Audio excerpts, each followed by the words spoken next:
Hello, everyone, and welcome to a classic edition of Throwback Friday. It's kind of a throwback, it's kind of not. It's not Thursday, first off. Second, it's a game that's actually still active, miraculously enough. This is one of the longest running games, man. Yeah, it's one that we haven't really mentioned as often in our conversations as we probably should have, and that's just from a complete lack of experience. But this is the Universal Fighting System, recently, for a reason unknown to me, rebranded as the Universes system. It does seem weird to rename it after so long. Yeah, 14 years. So this started out with Sabertooth Games, which is Steve Horvath. Ultimately, yeah, how Steve Horvath ended up at Fantasy Flight Games, because Fantasy Flight Games bought Sabertooth, and then I think Steve ended up at FFG.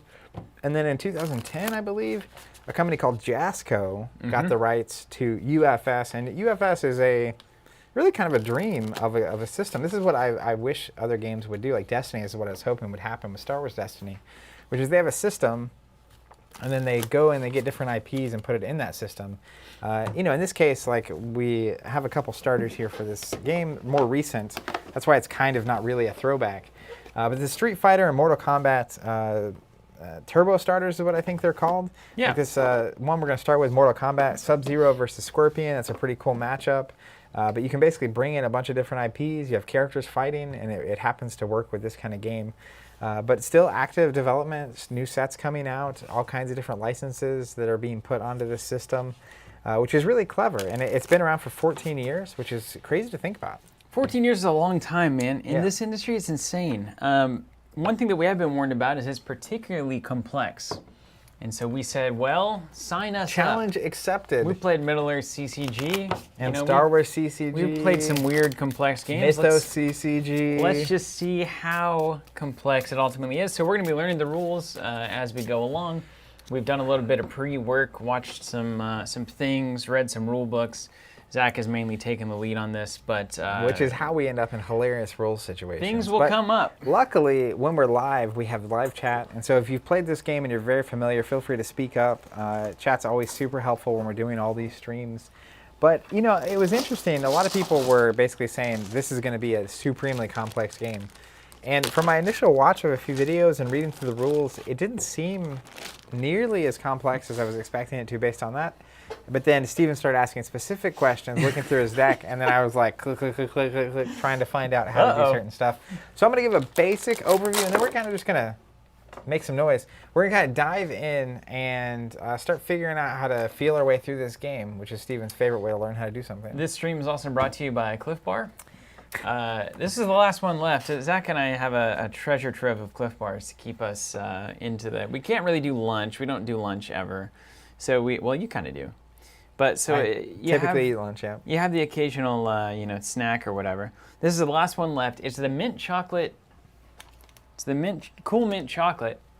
And what you might not know about these have caffeine in them. That particular flavor. Which is, that's why we didn't. That's why nobody had eaten them, because it's like, well, I'm drinking coffee. I don't need. So I'm going to be particularly jazzed up today. You're going to be ready to rumble. But I just had to eat something. We're supposed to be getting more of those in, and then haven't yet, which is fun. Mainly, we've been streaming sometimes 5, 6, 7 hours early on in isolation. So it was like you have to have something, because at some point you get focused on these games and you forget you haven't eaten in a long time, and then you like get shaky and you have coffee, and it's just the whole. You gotta try to drive home and you're careening off the road. You know how it goes. All right, you want to give me a top-down shot, and I'll start giving some basic overviews of the game. So the first thing I want to do is I want to pull up Scorpion. Wow, your dice is unreadable. I'm gonna find you a better one. Yeah, pull up Scorpion. Let's take a look at old Scorpio. Make sure he's coming. Okay, so there's a handful of stats that are worth understanding. I'll start on the top left. And this is, not top left, the middle left. You'll see a number 6 with a green icon behind it. That's a hand size.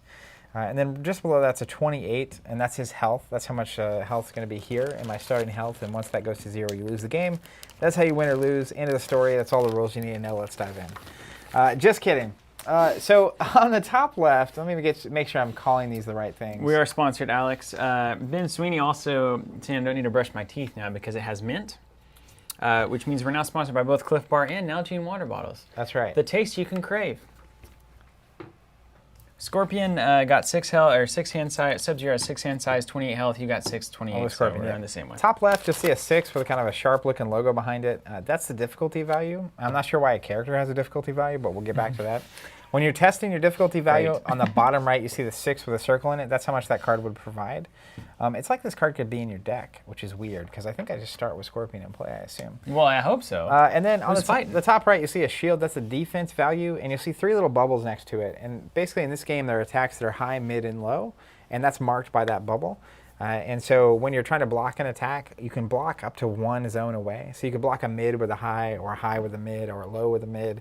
But the main thing is when you're blocking, if you successfully block, you cancel all damage, unless you're 1 zone away, in which case you actually reduce it to half, rounded up. So then I'll look at a couple other kinds of cards here. Is this one of those games that's trying to be too granularly like what it is? I That's feel pretty like specific. I feel like it's about peak where you want to be. Yeah, peak granularity. So let's go ahead and pull up a card called Takedown. Now this has a few things on it that aren't on the Scorpion card, but Takedown has the same difficulty on the top left, which is a 4. So when I would go to play Takedown, the way it would work is I would actually discard the top card of my deck. And if the value in the bottom right, so the card I flipped is Conquering His Inner Demon. It has a 4 on the bottom right. Then if we go back to Takedown, which is the card that I'm trying to play, if I have a 4 or more, because the difficulty is a 4, that's how that card would be successfully played. Now, you'll notice a few things about it on the right side of the card. Top right is the defense value. So it's a low defense card of 1. Is low defense good or bad? Low, as the attack type, is not good or I mean bad. like the number. Do you want a low number or a high number? So technically you want a low number. Okay. Which is seemingly a little unintuitive. But you'll see in the middle, he's got that 2 with the 3 arrows coming off of it. So if it's played as an attack card, it's a low attack, right? It looks like he's sliding, of 2. It's the best move in all fighting games. That's right. And the 2 is actually the speed of this attack. So if we grab a different card to play as a defense card, as an example, I have this Debt to be Paid card. So if you tried to play that as a defense card, it would actually line up like this. And essentially, the skill check you're trying to pass on the defense is the speed plus the defense value. So then you would flip the top card of your deck. Okay, I'm going to do that now. And what's the card? And the card is called Destruction of the Cyber Lin Qui. Great. Nice, easy name to be popped up there. So it has a value of 5, which is higher than the 2 plus the 2 of 4. So you would successfully block this card. Now, the problem is, if we look at this Debt to be Paid, you'll notice the shield has the plus sign at the high value. Because it was a low attack, you actually can't play that card as a defense for this. Now, because it was a low attack, if it had been a mid and you succeeded, you would take this damage, this number, if we go back to Takedown, it's got a 4 with a burst behind it. Okay. So if it's a mid blocking this low attack, it would reduce it into half to 2. And if it was a low defense hitting this low attack, then you would just totally cancel out the damage. So let me find an example of that. So if I had, for instance, Deep Freeze as a defense, so that's essentially a low block to your low attack, which means that it's going to work. And so that would block all of the damage if I succeeded. Cancel all the damage. Okay. Now, a few other things worth understanding about how this game's going to disappear on stream. Gonna function. Yeah, they're good looking though. They did a good job. Foils are always fun. So what's going to happen is the first card that you play has a boosted difficulty of 0. So the first one's free, right? So if I played Takedown first, it's a difficulty of 4, and I would have to pass a 4 for that to succeed. If I fail at any point in my chain, my turn's over. But a chain's going to happen, kind of like Flesh and Blood, which is part of why we're looking at this game at this point. 2 characters fighting, you have a chain of attacks going on, similar to those concepts. Flipping cards like Skytear.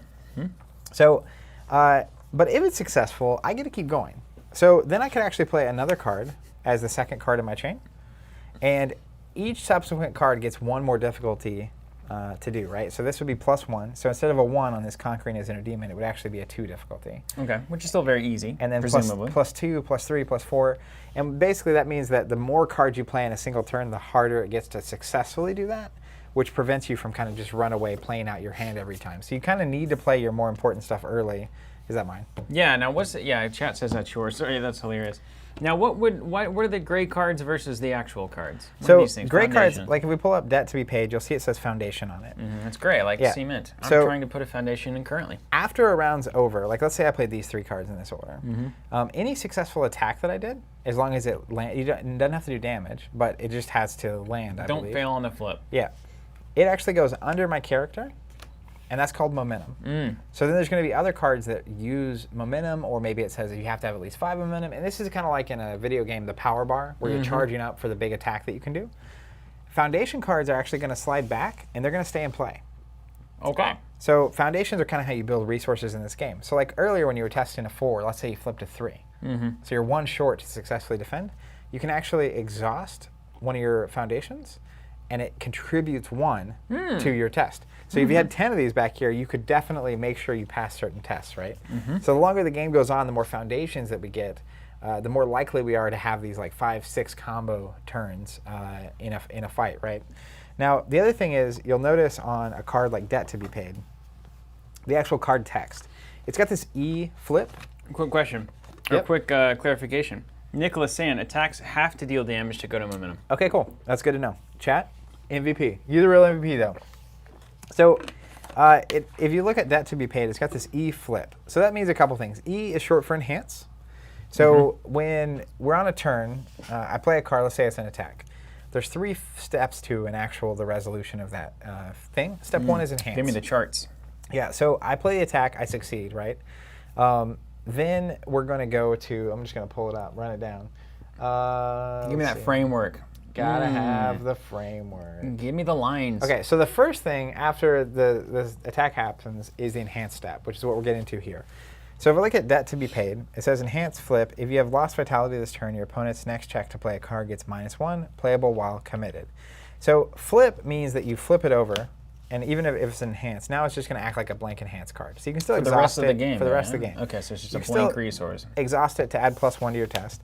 But enhance means that you exhaust it, and it says, now in this one it actually says playable while committed. Committed is when it's exhausted.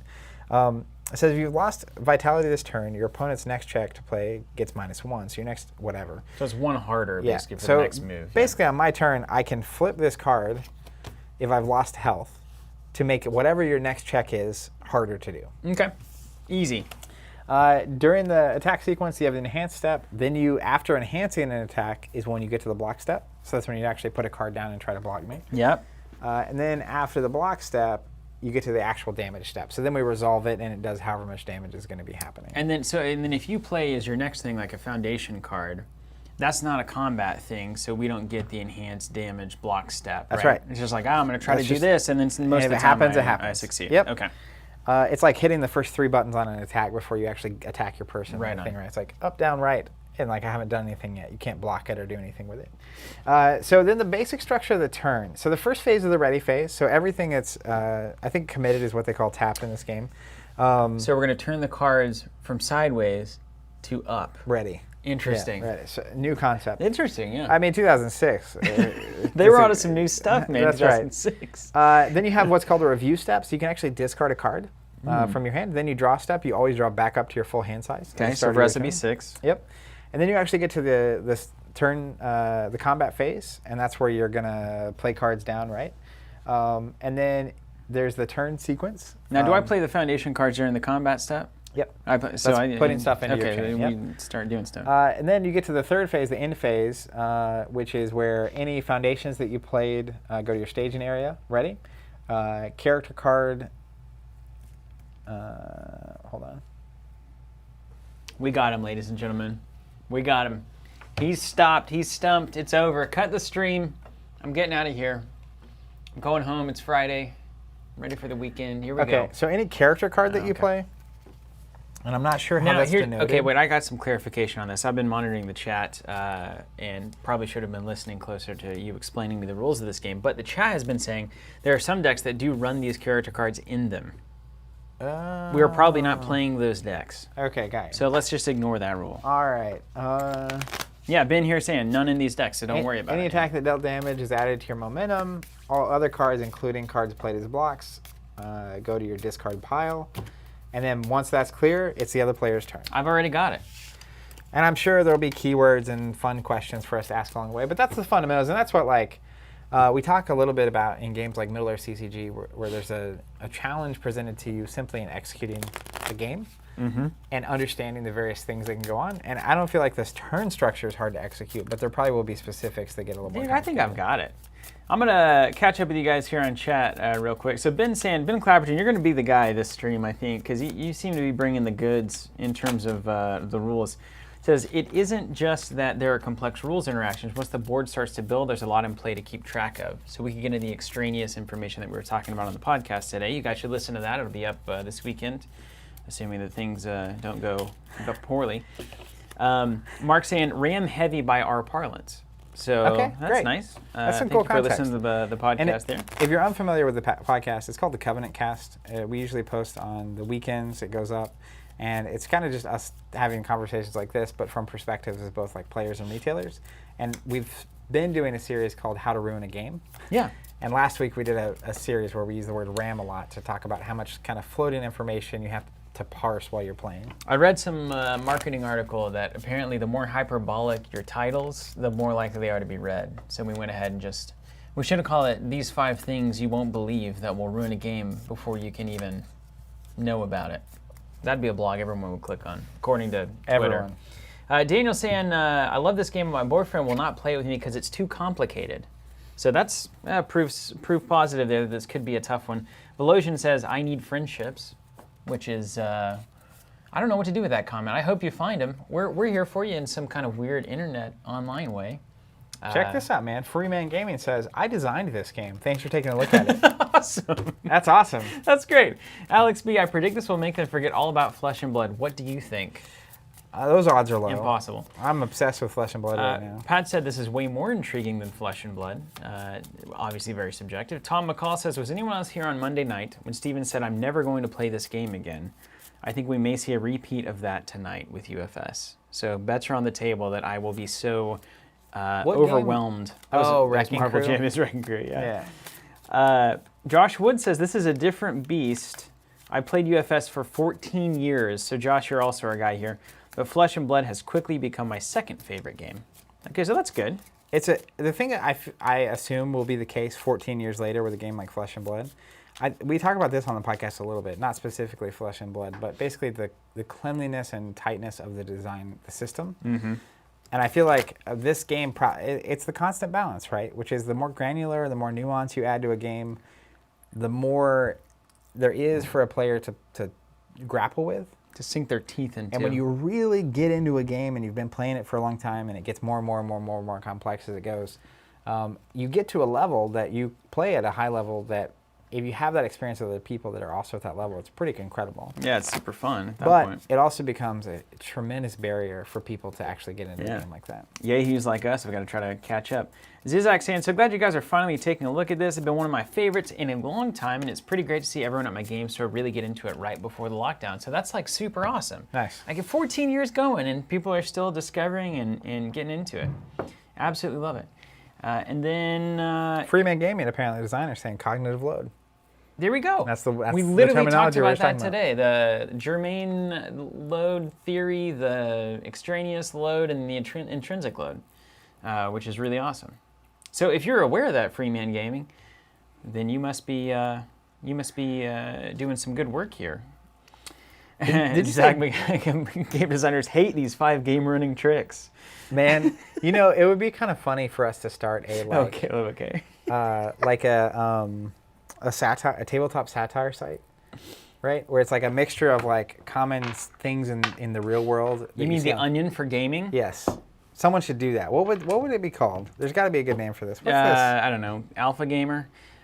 So apparently this is a hot tip from who gave me this? Satanis says, this might help. Normally UFS players will use some D6s to track attack speed and damage changes over the course of an enhanced step. Okay?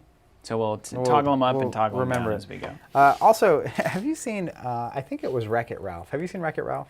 No, I haven't. The name you just said, Satanis, yeah, reminds me. In that movie, which is hilarious, there's a video game villains. So it's about basically the characters in like an arcade. Okay. Like the digital characters going through the circuits to like interact with each other, like they're like actual like real things. That's who Wreck-It Ralph is one of the characters in the game. I didn't know that was the thing. I've heard the name a lot, but one of the funniest parts is there's this like the villains are having like a therapy session. So it's like Bowser's in there and like various bad guys. And one of the bad guys is Satan. But they... Oh, classic. I think someone refers to him as Satan, and he goes, "It is Satine." I prefer Satine, and that kills me every time. You said Satanus, and it's like it reminded me like of a bend on that word for some reason. That's the same. The Simpsons did that so well. They had that Mrs. Crabapple, and it was just Mrs. Crabapple, which I think is also still forever funny. I learned that like 10 years later. I was like, that's actually a joke. What's up, Daniel? Good to see you. Freeman saying depth in general adds interesting choices and positions, but it builds a barrier to entry, so it can be a hard balancing act. Absolutely. And the I need interesting friends or whatever comment was apparently a Mortal Kombat reference from probably a movie or a show or whatever tagline. Have you seen that OG Mortal Kombat movie in a while? I've seen the Mortal Kombat. I love the OG Mortal Kombat movie. I was so jacked whenever it came out, even though I never got to play Mortal Kombat because my parents said it was too violent. Really? Yep. See, interestingly, I couldn't I play snuck it at the arcade every once in a Dungeons while. and Dragons. Yeah. Mortal Kombat, totally fine. So though. you could I could rip behead people's heads off, but you couldn't magic, have fun story time yeah. with your friends in a mystical universe. Well, that just kind of defines our Yep. parents, doesn't it? Sure does. 2, All 3, right. 4, 5, 6. So I'm Scorpion. I'll go first just to get us in here. He's got a hand size of 6. I'm Yes. drawing 6. Sub-Zero's got a weird ability that's probably going to confuse me, and it says Seal, so there's a special Seal ability. A card that is sealed loses all of its abilities and cannot gain them until the end of the turn. So I can basically freeze your cards, I guess, and make sure that they don't actually activate. So it's going to be a little bit of a denial. We will figure it out as we go. So obviously in your opening hand, like foundations are really good because those are going to be resources that you can use later to make your tests good. I'm the kind of guy that's going to play all the foundations. Just remember Yeah, because that. you don't want to not, like if you try to do something and just fail, that's a losing strategy. You get that business tip for free, James Parsons. Don't try things and fail if you want to run a successful business. All right, you ready? Let's try this. I will play my first card, Strict Mentor. It's got a difficulty of 1. It's a foundation card. So I'm just going to flip the top card of my deck. Okay, and I can't block that or do anything Nope. weird about it. It's got a 5. Yeah. So I'll discard that, and that's successful. So Okay. We're going to go to the next step in the chain. So here's what we're going to do too. Bryce, pay attention to this. Bryce is pulling up the cards for us there remotely. So whenever we flip cards, we're just going to reference the value. We're not going to say the card name because that's too much. That's too much. So we'll just tell you guys what the number is on the card, but not what the card is. Also, side note, your first player starts with their character committed. So you can also commit your character to add +1. Oh, so Just it acts like a little it's one of your foundation. resources. Yeah. Okay. But as a first player, it starts out that way. Okay. Okay, Easy. Next, let's go for a little more difficult one. This is Undying Rage. It's a foundation card. It's also unique, so I assume I can only have one of it in play. It's also specific to Scorpion, I imagine. Pretty sweet. 3 difficulty. I'll flip the top card of my deck. It's another 5. I shuffled a lot. Quit that.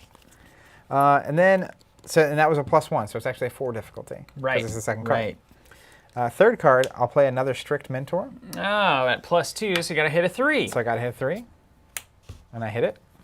You got nothing but 5s in there. And then my next card, so it's a +1, +2. This is +3. I'm going to play Entrusted Protector. All right, now you're going to hit your 5. So I got to hit a 5. And I succeeded. But see, this is where it gets crazy because it's 1, 2, 3, 4. It'd be +4 to whatever I'm doing. Mm-hmm. And I think I can just pass. So I'm going to pass. You don't want to try? No combat. Just take a shot at it. I Now, only have so every many single cards. card that you flipped is a 5. What happens when you run out? Were you going to look that up? That's what I was getting ready to do. Yeah, do you reshuffle? Do you take some damage? How they all handle it? You got nothing but 5s here on the board. 5, 6s. Oh, that was a 4 there on Entrusted Protector. Hey, this is good, though. They did the early thing where you have a bunch of different variables on a card you can play with. Which is cool. Yeah. We've been exploring that. So And they've got all the faction icons, looks like, too, like from Vampire Masquerade and that kind of stuff. Apparently here, when you're playing a combat chain, they have to share an icon. Everything in your chain has to share one of these 3 icons. Oh, and But I'll the way get these all our decks are stuff built, does. they all do. But like technically, you could run cards that just have a skull. Deck building in this game would be insane. That's what everyone was saying. Is the deck Okay. building, this is crazy. So cycling a deck. When a player runs out of cards in his or her deck, the game pauses while that player cycles their deck. To cycle your deck, simply shuffle your discard pile, which becomes your new deck. Then remove the top 10 cards of the deck from the game. This completes the cycle, and the game continues. Only 5 in Turbo, not 10. We're playing Turbo, And apparently. then I assume when you run out of deck, you got a problem. Okay. But that's also where like you don't want to play necessarily too many foundations, because like you have too many cards out, your deck's gonna get real Says thin. who? You know, we'll I like see. the money. So I'm going to end my round, and what's going to happen is any successful attacks would go under his momentum. Okay. And then these are actually going to switch back here. So now I have +4 to my stats, but I also don't draw my cards back. This is, again, going back to Flesh and Blood.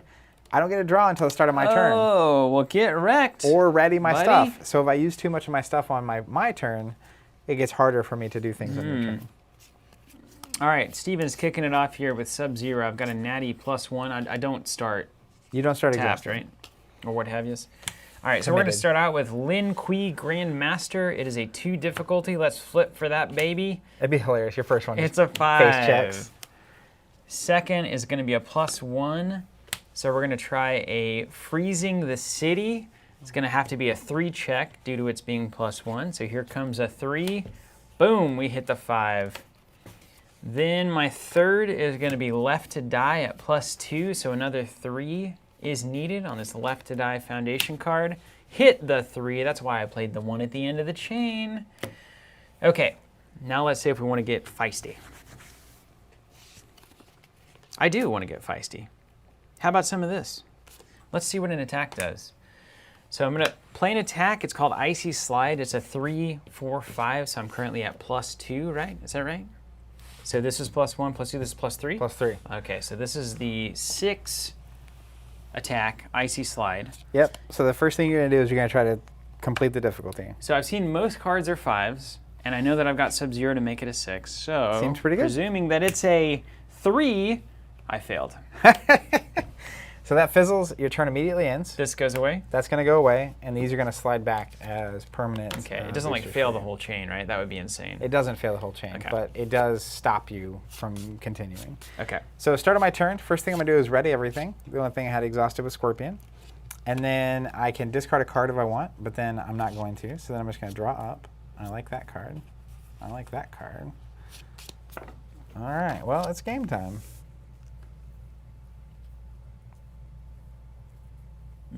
What's a seal? Oh, how do I seal stuff? Probably tells me. So some Yeah. questions for chat real quick. Like I have a card called Get Over Here, surprisingly. Enhance, do you have to exhaust one of your foundation cards to enhance something? What's that say on it?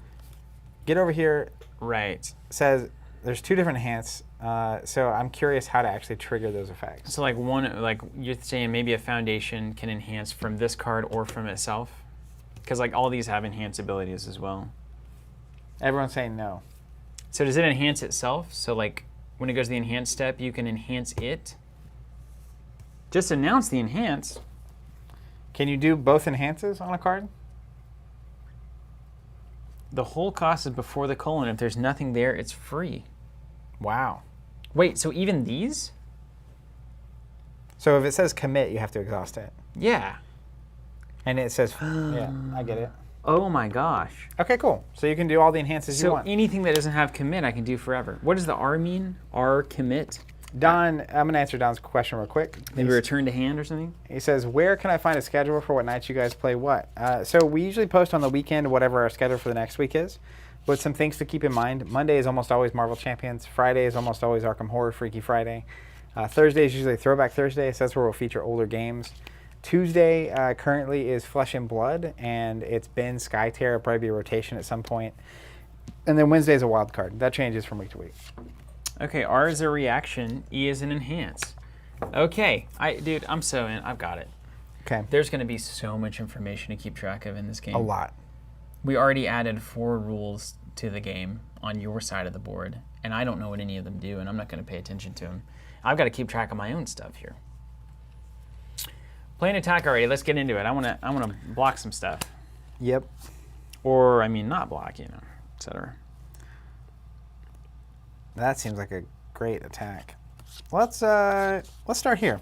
We're all Scorpion turn. Start. Get over here. Okay. So it's a 3 difficulty. nice. Thank you. That was a very impressive voice there, really. Where did that come from? I was not ready for that. I get really in character. You should have seen me as a kid. My favorite character to play was Sting the Wrestler. He didn't say anything. Yep. I'd be in the. I'm just kidding. Can you imagine my mom like walking into the kitchen? She turns the light on. I'm just sitting there.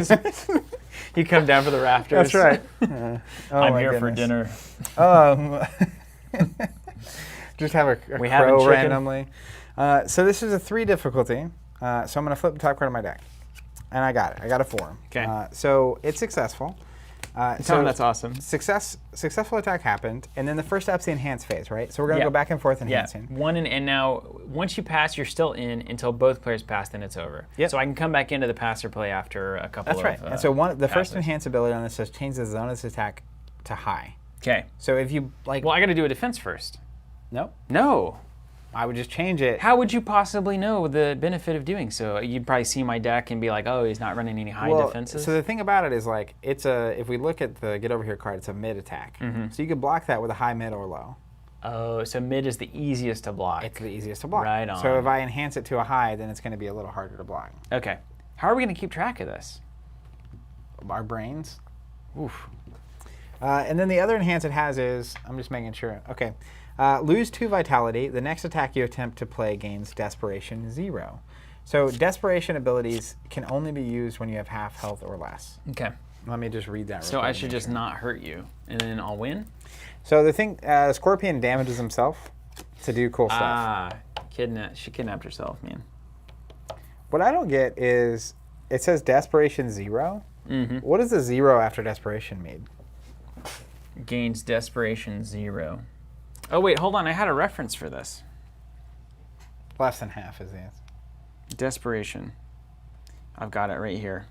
Okay, grants the ability, while you are at desperation, this card's difficulty is X. X equals the rating of the desperation keyword granting this ability. So if you're at desperation, lose 2 vitality, the next attack you play is a 0 cost to succeed. So like, as long as you're at half health. Got you. So like, it's like the easiest way to make attacks happen. Okay, so... So you get awesome as you get dead. And can you play enhance abilities from hand? Did I read that? No. And please, no. No, you can't, right? There's no way. You just, when you play the attack, you can trigger any enhance ability on it during the enhance step, I reckon. You don't even have to tap or commit or make money for it or anything. You can just say, all right, I'm going to change it to high, and then I go, all right, well, I'll make my stun +1, and then you'll be like, and then I'll be like, and then... So get over here has desperation 1 on it. So if I was at less than half health, obviously, like, desperation makes it harder to pass that test. So this would make the next thing I attempt to do desperation 0. So like, I assume I have a lot of cards that have the desperation stat. So because this would only be a 1, you'd only have to hit a 1 on get over here if you were at less than half of your health, which is great. Yeah. So like a 1 instead of a 3? It gets better. That's way better. He gets desperate. Yeah, that's way better. Which is great. Okay. So first thing, I will go ahead and enhance this and change it to high. Okay. Yeah, can you mark it or something? Should we do anything? I'm just going to do this. This is high, medium, low. Okay. So I'm going to put it up here. It's high. And I'm actually going to set it at the current speed as well. So get over here has a speed of 3. So it's a high 3 right now. Okay, high 3. All right, now let's look at my foundations. Okay. My stun attacks get +2 damage if they're blocked, so that's an attack thing. That's an attack thing. Once per turn, commit 1 sealed foundation in your opponent's staging area. So I can't do that because you don't have any sealed foundations. I also have commit 1 foundation. My stun attacks get +2 damage. So I'm all about stunning you, seems like. Stun attack +1 damage. Seal this foundation. Your opponent seals one of their ready face-up foundations. I might do that just to see what happens. And then commit after an attack is not blocked. Okay, that's the reaction. And then discard a momentum. Can't do any of that. Okay, so and you have enhances over here. Do you see that? I do. They're all on attacks. Okay. They're all on attacks. So the only thing I could possibly do here is on freezing the city. And right now I could seal this thing. Your opponent seals one of their ready face-up foundations. So I could seal me to seal you. And it basically freezes one out? Yeah. Can I not tap it or anything? Yeah, it's blank, I think, until the top of the turn. And then I think things That's unseal. super cool. Because this says it loses all of its abilities until the end of the turn. Could I still exhaust it to contribute 1? Yeah. Okay. It's just blank. Let's make it so. Okay, so you get the enhance it opportunity? I'm going to do it. I'm just going to do it. I want to see what it looks like. Let's get some nice tokens for this. I'm going to start sealing. Start sealing. And we were sealing. What's in here, you think? You still have those dragon tears somewhere? How about I just go grab a bag of tokens? Do you have your dragon tears? I don't think so. You don't have those dragon tears from Middle Earth? Those were from Lord of the Rings, but I borrowed those decks. Oh my gosh, who doesn't? We've been doing 18 weeks of streaming every day. We don't have dragon tears. Okay, we can just do 180. That's fair. Yeah, dude. I got like stun tokens from Keyforge. Oh, I do too. Yeah, that makes a lot more sense, doesn't it? I have. Let's advertise our products. I have those ward tokens. That'd be perfect for this, actually. Mm-hmm. I got that like sparkly blue. Stun would be great for this. Come on. Are you Okay, sure? Yeah, that's fine. They got sparkles. You All can right, also so stun. I'm going to trigger this enhance ability on freezing the city. Seal this foundation. Now you seal one of your ready foundations. And I get a pick? Yeah. Huh. The one that you like the least. That one. Done. Strict Mentor is sealed. Okay, now back over to you for your enhance option. Just getting you a stack of these. Yeah, Tom, we have become complacent. That's right. By the way, I counted it up. This is week 19. No, nice. Okay, I'm going to do this. I'm going to enhance with Scorpion. I lose a vitality. This attack gets +2 or -2 speed. So I'm going to give it +2 speed. Okay, and the speed relates to me blocking. It's going to make it harder for you to block. Yep. Okay, so to block, I'd use the block speed plus a flip. You'd use the block stat plus my speed. The block stat. And that's the stat that you're going to need to pass. So if you have like a 2 block, it would be a 7 is what you'd have to pass. I have a 2. How did you know I had a 2 block? What? I don't know what you're talking about. Pass. I don't have any enhances to mess with here. Oh my goodness. Scorpion's ability, he has a Desperation enhance. My Desperation attack gets +6 damage. That's a lot. Yeah, that is good. He gets crazy at the end. Anyways, I'll pass. So now we're going to go to the block stage.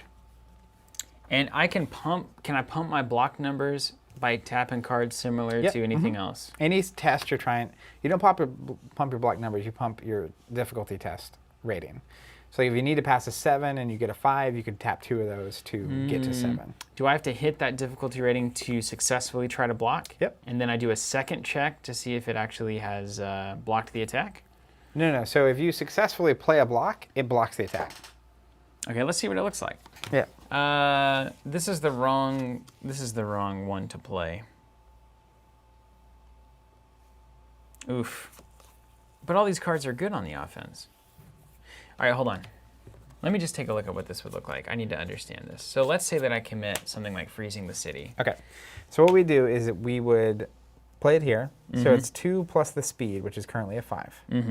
So technically, you need to pass a 7. Now I can commit to help pass that 7. Yeah, so like, but if you flip this card and it's only got a 3, you would need 4 more. I could do 4, 5, 6, but that's not a 7. You could do that one. It's sealed. Oh, I can still tap it. That's 7. 7. Okay. So you can still get there even if you flip a 3. Okay. And then if you look, I moved mine to a high attack, and this is a mid block. So if you successfully play that card, it's actually going to cancel half the damage. Right. The But damage only is doing 2. Only doing 2. Yeah, nobody cares about that. Okay, no blocks. Okay. Since you didn't block, we go to the damage phase. It's 2 damage. 2 damage taken. And that's successful, so then I get to keep going. Okay. So what's the get over here ability? I mean, are you pulling me over? What does that even...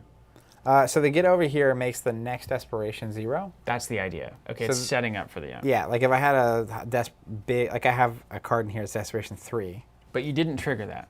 No, because I'm not a desperation bill. Makes sense. Okay.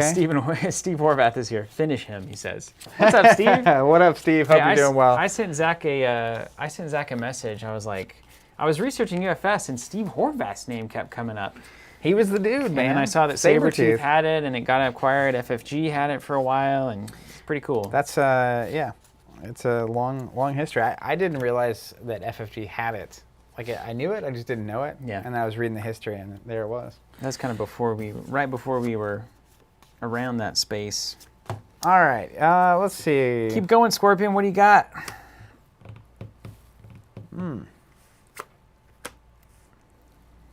Okay. Somebody once told me that Steve Horvath was the best UFS player in the country. Oh, really? Yeah.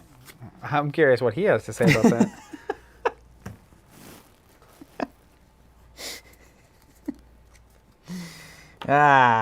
You know. Wow. Okay. Cool. Tom, you can ask him. He's on Well, he's on YouTube here. Let's try to do this, I guess. Steve says it's true. It's all true. All of it. Let's play From Hell. All right. We're bringing out the devil. Bringing out the big guns. Okay, so it's a 6 difficulty. +1. +1 because it's the second card in my chain, so I need a 7. Mm-hmm. I flipped a 3. That's great. So You can tap it all. I will go 1, 2, 3.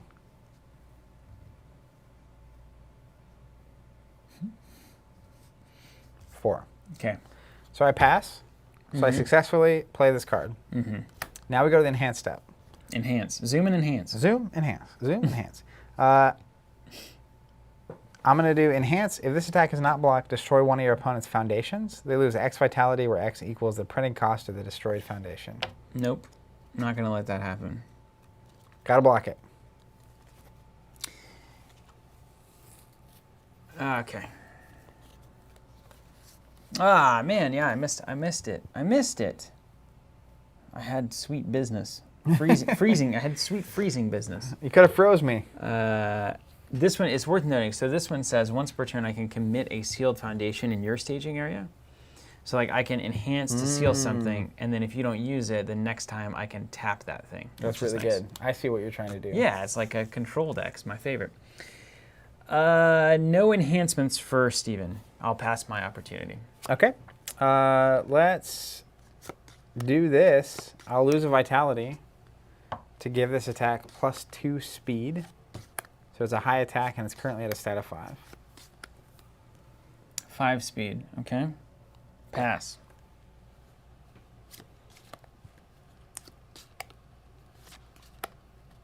I will pass. So now we get to the block phase. Hold on, so you can't do that. Ben says you can't do that. You cheated. What did you cheat with? What did you try to do just then? The flip? No, wait. What did you do to give it the plus something? His ability? Oh, Oh, Scorpion's tapped. Yeah. Okay. So you can't use his enhanced abilities when he's committed? Oh, that's weird. Abilities on committed cards can't be played. Oh, that opens up, of course, right? Of course. Yep. Right, of course. Okay, of course. All right. So I won't do that. Okay, you didn't do it. It's just a 3? I'll pass my opportunity as well. Continue passing until you can do as you please. I'm good. You're done. Block step? Yep. All right, let's get into it then. I'm going to try to block with a big old frost hammer. You can't from hell me if I'm holding the big old frost hammer. That is a giant frost hammer. It's blocking high, and it's at a 2. So plus your 3, it makes it a 5. Yep. Which means I need to hit a 5 or higher. That's correct. Off the top here. And we hit a 5. All right, so you block it, and that attack's over. That's it. You don't have any thing that happens after that? That attack fizzles. But I successfully played the card, so I get to keep going. Yeah, okay. So you basically, I punch and you block it, or I from held and you blocked it. Wafer here. Hey, I realize you guys are playing one-off games. Will there be a second episode of Song of Ice and Fire, or was that it? You know what? There may well be. You just never know. Because it's so good. Hold on, let's I had such a good time with that game. I thought it was extremely impressive. Yeah, you won't stop talking about it. I think it's because you came in with very low expectations. Yeah. That's as you get older, you find that that's really the key to happiness. Also, your block stays in your pool. Oh. So your next block is going to be +1 difficulty. Oh, so we're building chains. We have the chain link. Okay, so chains on chains. All right, so then I'm going to play a card called Takedown. It's a 4 difficulty. It's 5/6 because it's the third card I'm playing. And we'll remember this card did damage, so I'll slide it back a little bit because that's going to be momentum. Right on. Okay. Just remember that. Success. So I'm playing Takedown. This is a low. Hit. That's fine, too. Low 2. I'm playing it. I need a 4, assuming it works. I got a 3, so I can commit this and make it a 4. Wait, what do you need a 2? What is a low 2? What are you talking about? It's a 4 difficulty. But it's +2, yeah? Oh, that's right. So I'm not going to do that. So I just fail. Yeah. Great. No takedown. So I fail. My chain ends. This gets discarded. This didn't do any damage. This did do damage, so it's going to go under my Scorpion as a momentum. And it'll be your turn. Oh my gosh, so you're saying that I have like a free board now, but I've only got 1 card in hand. You draw. Start your turn. You can discard a card and then draw back up. Man, you can just see how Skytear got a lot of ideas here. Okay, over to Lin Qui Grand Master. I don't believe there's any unique rule going on here, right? So I can play another one of these. It doesn't say unique on it, so you're good. 2. Got to hit a 2, and I hit a 3. Nailed it. It stays there until the end of the round. That's right. That's right. That's right. Okay. Okay. Then let's do... And I need to flip stuff. Face down foundations only happen on a flip, right? Oh, that's how. Flip one foundation, seal one of your opponent's assets or foundations, and commit it. And this only lasts for that? Yeah. We're unsealed. Yeah, that's right. Of unfrozen. I'm just going to see what we can get into, man. Let's play a Destruction of Cyber Lin Qui, which is going to... It's a 2 because it's the second thing that's a +1. Okay. So I got to hit a 2. I hit it. Probably going to happen. Yeah. Nope, doesn't go there yet. Nope, still not. It's going to be like putting mana under for Sky Tier. Alex B asking, TC, did either of you ever check out Babylon 5 or Wheel of Time CCGs by precedence? Actually, one of our, Bryce, who's making the cards pop up, is really big into Wheel of Time, and he actually bought a bunch of old cards recently. So we'll probably have that on a throwback at some point soon. Let's try to play another Destruction of Cyber Lin Qui. It's going to be a 3, hit a 5. Those foundations could really get out of control. They're about to. It's all I drew. Well, makes your choice simple. That's right. Okay. And then we'll play Left to Die. 1 + 1, 2, 3. So I got to hit a 4 on this one. Hit a 5. See, this isn't that... I mean, it's complex in that, like, we'll have a bunch of cards on the table at some point. But we're executing it. It's true. All right, let's try to come in here with an ice ball. Boom. So we're going to play a bunch of foundations and hit a big attack. So it's going to be 1, 2, 3, 4. So I got to hit an 8. Now I've got 3, 4 floating resources down here. So I need to hit at least a 4. And I hit the 4. So I'm going to do it because I just want to get an attack going here. Okay. So there's all 4. Wait. Yep. I'm going to go ahead and just do this real quick. So, this is a... Now we got to enhance. Yeah. Go to the enhance. So I have no... if it's not... I'll enhance here. If it's not blocked, seal your opponent's character and commit it. It also has stun 1, which I'm going to look... I'm going to look here. Yeah, you should play your higher difficulty stuff first. That's true. I just want to make sure I got the foundations in for later.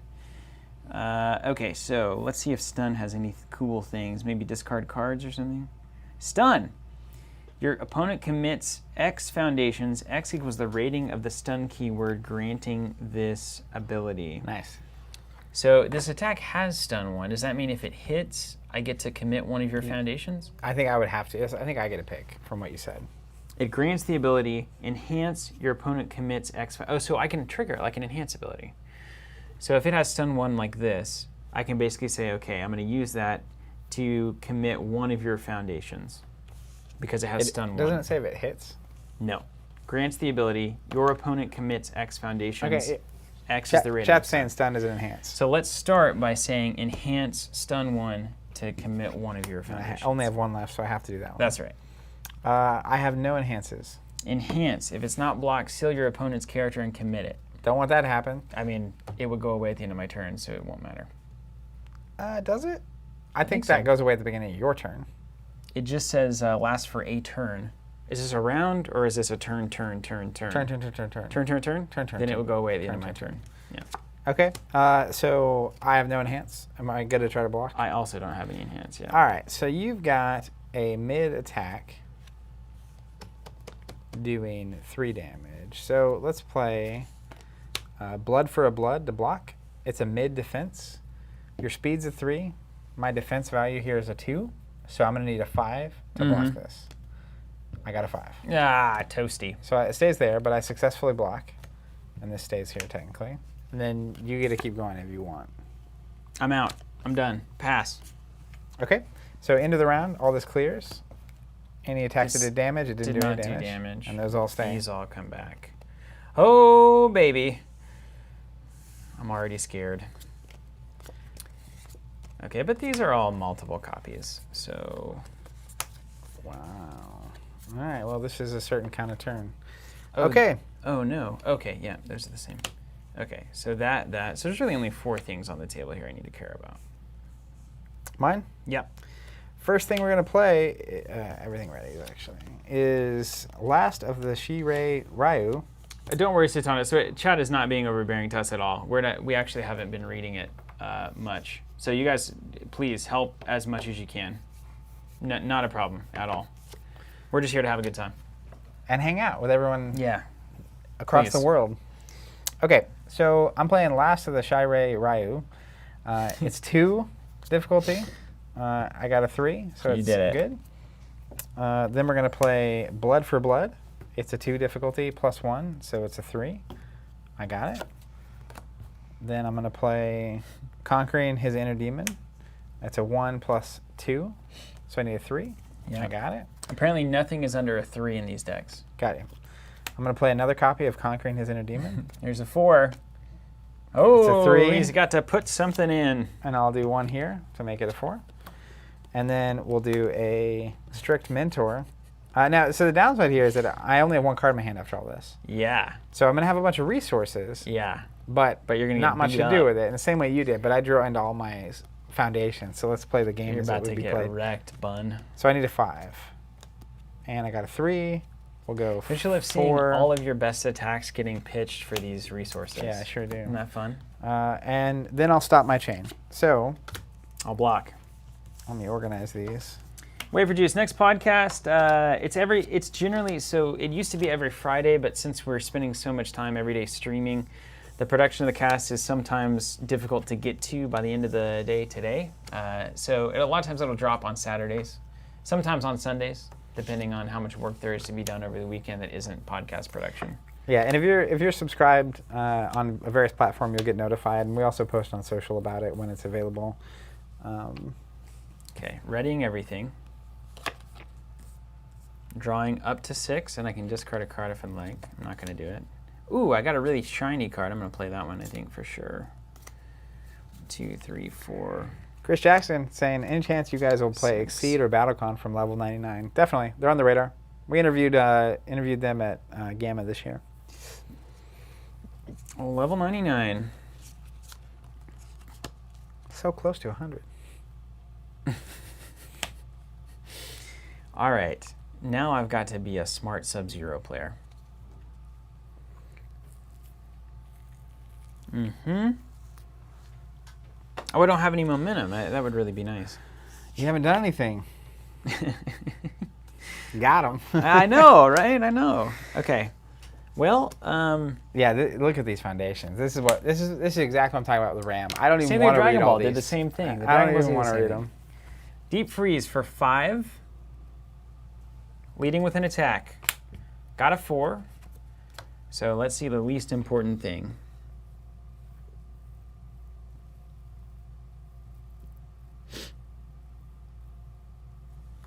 Left to die is not important. Don't have momentum.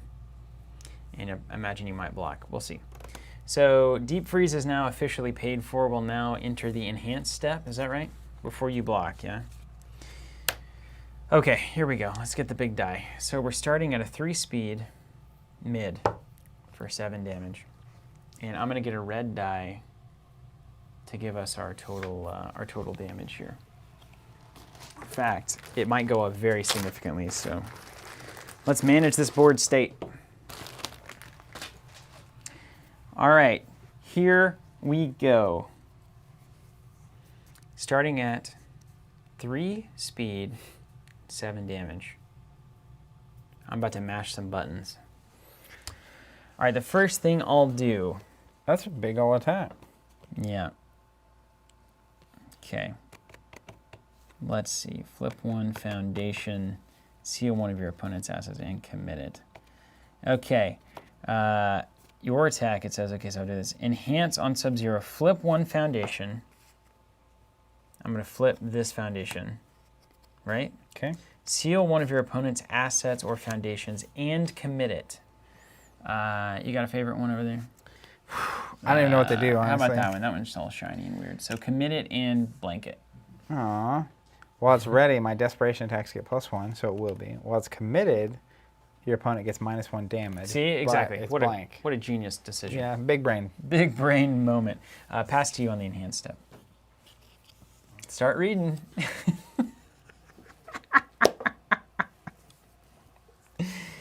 And then, so then I can stun to commit 2 more of your things, and then, you know, we're off to the races. I'm going to use Strict Mentor. I'm going to enhance. Lose a vitality. Zoom and enhance. You get -1 speed. Interesting. Okay, let's enhance here. Don't forget you got stun too. Yes.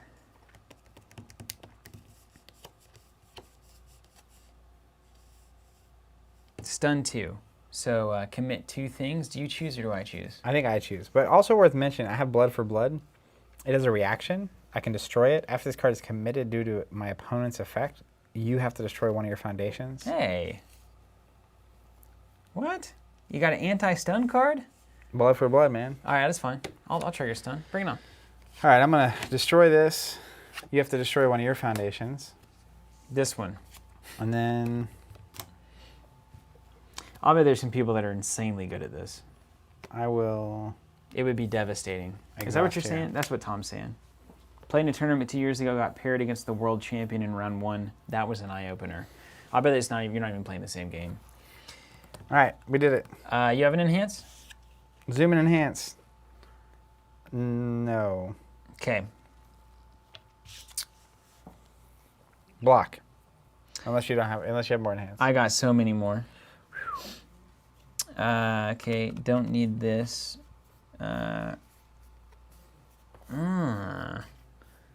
Just telling you +1 damage. Okay, your opponent sells out there already. You seal this foundation, your opponent sells 1. Let's freeze the city here. I'm going to seal me to seal you. What are you sealing? Anything you want. You choose. I get a pick? Yeah. Does it have to be not committed? It has to be ready, yes.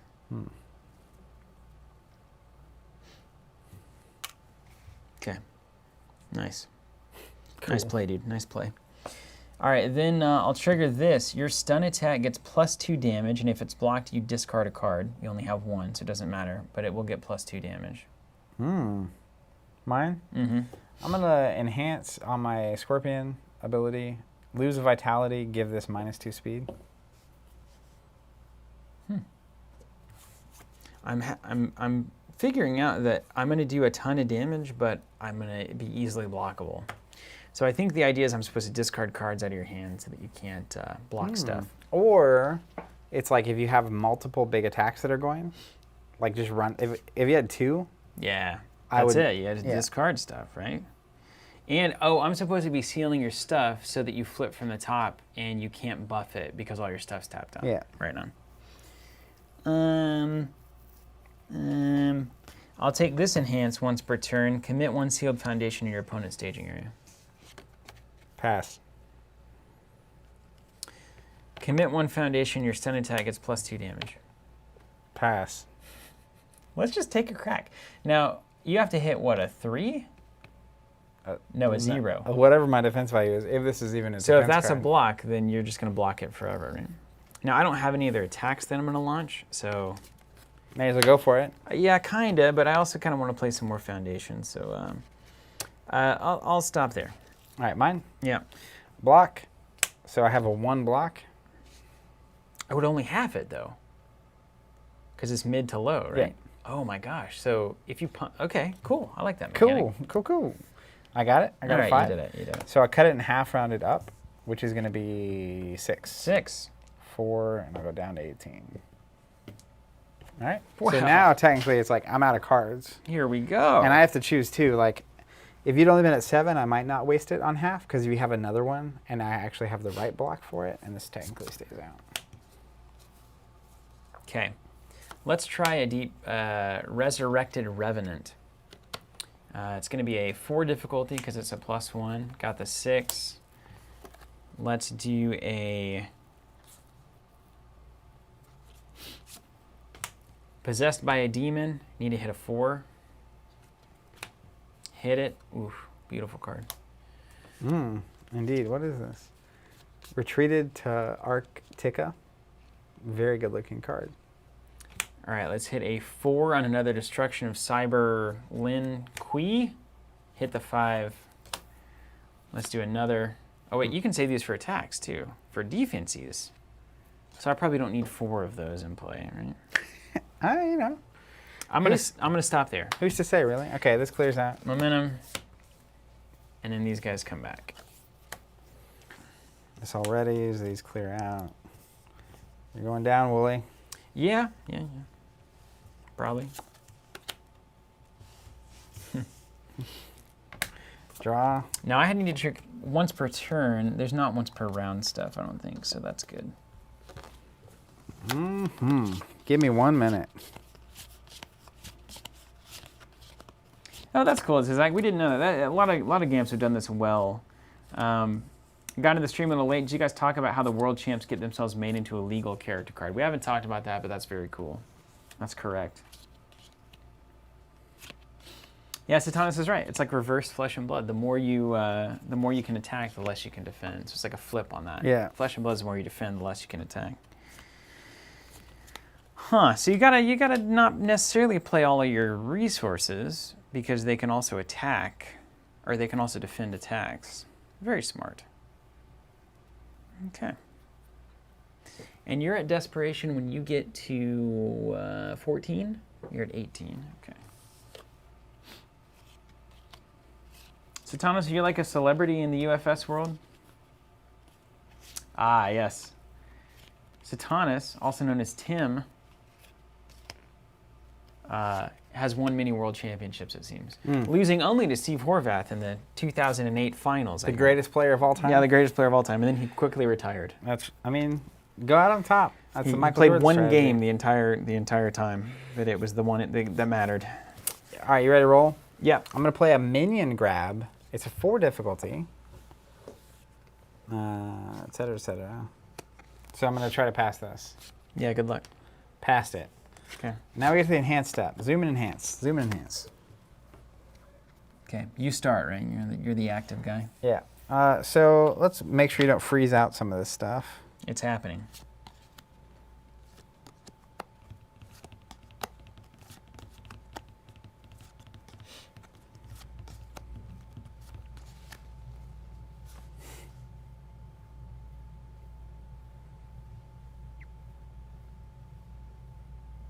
Reaction card pool, what could that possibly mean? Throw is important here. Okay, throw. Hold on, we need to look up throw. Don't sleep on those little italics. Throw grants the ability, if this attack is completely blocked, it deals half damage during the damage step, regardless. Okay. That's this one. Yeah, so that's when you're in the fighting games and your opponent just keeps blocking and you can't do anything, and then you go whoop, whoop. Toss them. Yeah. All right, I will. Wow, throw. So you could just buff it to Kingdom Come here. Now you got half? That's nice. I will lose a vitality. Somewhere. Down to 17 to give this +2 speed. Okay. Well, time to start sealing, right? And we were sealing. All right, seal for a seal. I get a pick? Mm-hmm. This one. Okay. Mine? Yep. Where was that card at? There's an effect lingering here somewhere, and it was important. I remember I thought about it 5 minutes ago. There it is. I'm going to use this enhance. Lose 2 vitality. Are you desperate yet? Almost. I need to get to 12. You look desperate. Thanks. I lose 2 to vitality. If this attack is blocked, my opponent loses 2. Vitality? Yep. That's just a special little marker there. Mm-hmm. Commit this to, once per turn, commit a sealed foundation in your opponent's staging area. -1 resource. How about that? All right. I'm going to lose 2 vitality, enhanced with Scorpion's ability. If you block this, you lose 2 more. This seems like a no-win situation for me. Yep. Also known as a lose-lose. Okay. I'm going to use Sub-Zero's enhance here. Oh, I am at desperation, by the way. Yeah, you are. We did it. This seems important. This seems important. Ben Clapperton says, desperation! Desperation. Okay, Sub-Zero is going to flip a foundation to seal one of your assets or foundations and commit it. So seal the best one. And don't you have a big one, last of the show right now? While it's ready, my desperation attacks get +1 damage. That seems good. While it's committed, you get -1 damage. That's pretty good. Yeah, let's blank that. I at least know what it does. All right. What does the Conquering Inner Demon do? Discard, doesn't matter. Desperation E, lose 1, ready it. Basically, if it's ready and I would discard it from your effect, I get to destroy one of your foundations. Okay. Has Desperation of Fury, add it to your hand. Ugh. Top card of your deck and discard. What's the top card here? Okay, that probably doesn't matter. Wait, maybe it does. No, it's a foundation. Let's not worry about that. Commit, this attack gets -2 damage. Why would you? Oh, you wouldn't do that to yourself. Flip, -2. Yeah, that's the best one. We did it. Okay. I'll use Scorpion's Desperation Enhance. My Desperation attack gets +6 damage. So it's +6 damage. His Desperation Enhance, my Desperation attack gets +6 damage. So it's +6 damage, and if you block, you take 4. What does Desperation 3 here mean? That means when I'm in Desperation, it only is a 3 difficulty. Right, so -1 difficulty, basically. Okay, so... Look at this. add one of your face down. And you can each do 1 enhance per... So, like, marking which enhances I've used. That's unbelievable. The RAM being used right now is... I'll say this. Here's what I'll say. If I were gonna like go in for a reboot, like a total redo, just right off the bat, everything only has 1.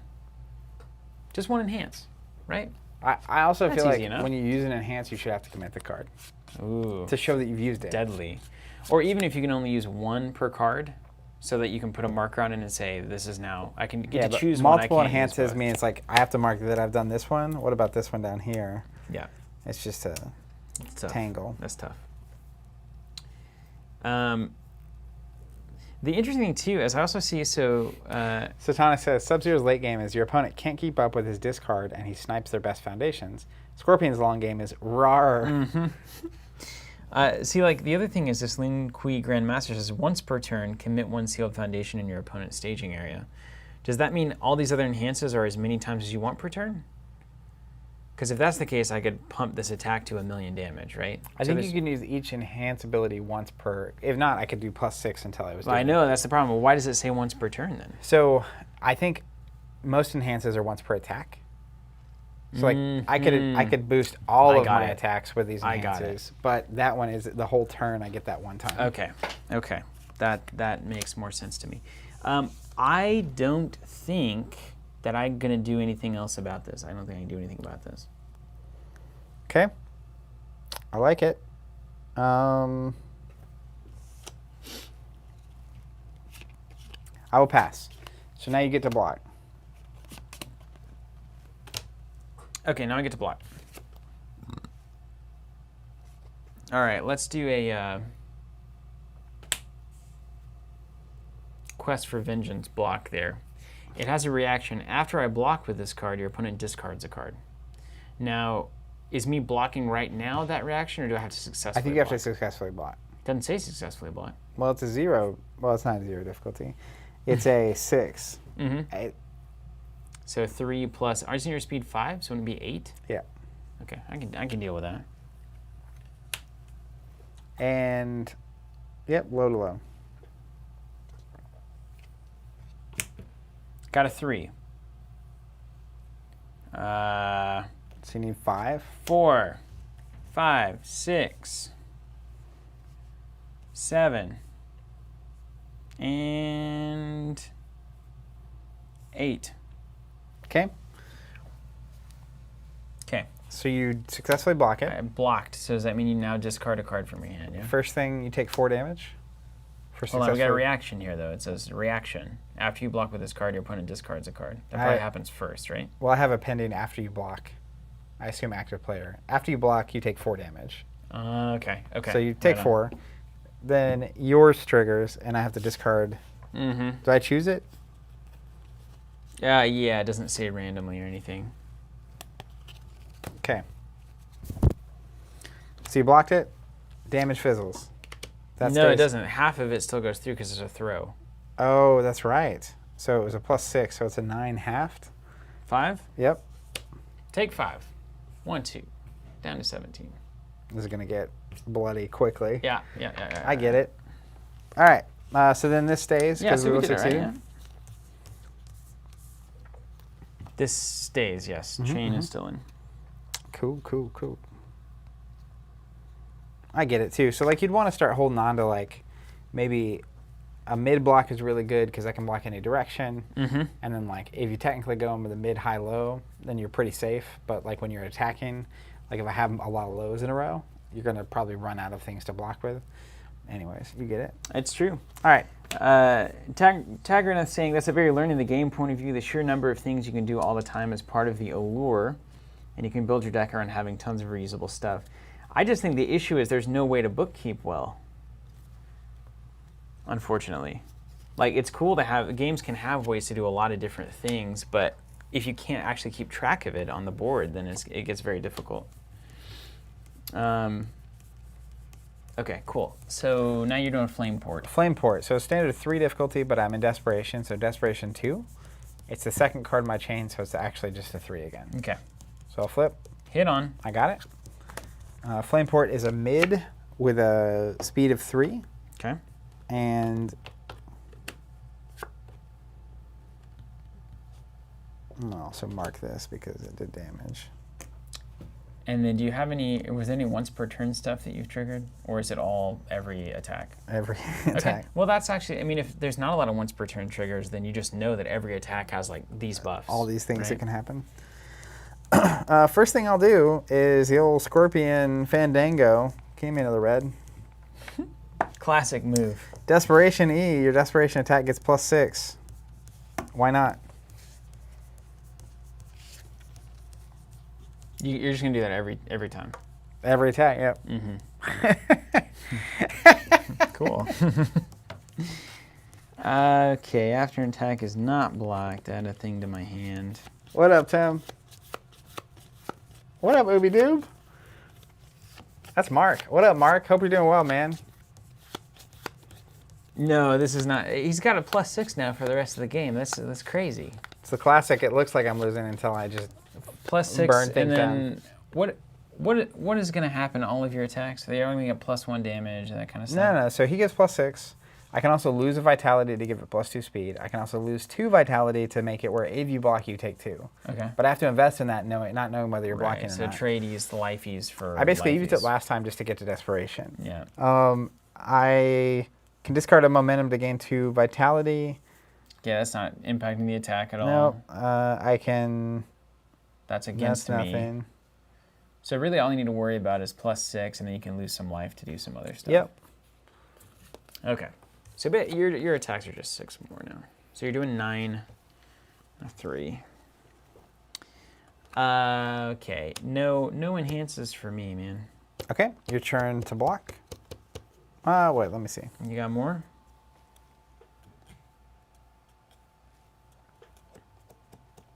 We're good. I'm gonna leave it. All right. Let's try to block with a cyborg head. Destruction of the Cyber Lin Qui. Not a great blocking card, but you know what? 2 + 3, so I got to hit a 5. That's right. I got tons of things to make that happen. There's a 5. Don't even need it. Got it. Consider it blocked, but it's only a high to a mid, so I'll take half the damage. Which is 5 more damage. 5 more damage. And it did damage, so we're gonna mark it. 12. All right, now we get to the real magic right here. Another Flame Port. Woo! It's a Desperation 2, so it's 2 difficulty +2 because it's my third card in the chain. Need a 4. I got a 4, so it successfully is played. And then, of course, I'll do my classic. Classic enhance. +6. All right. Well, let's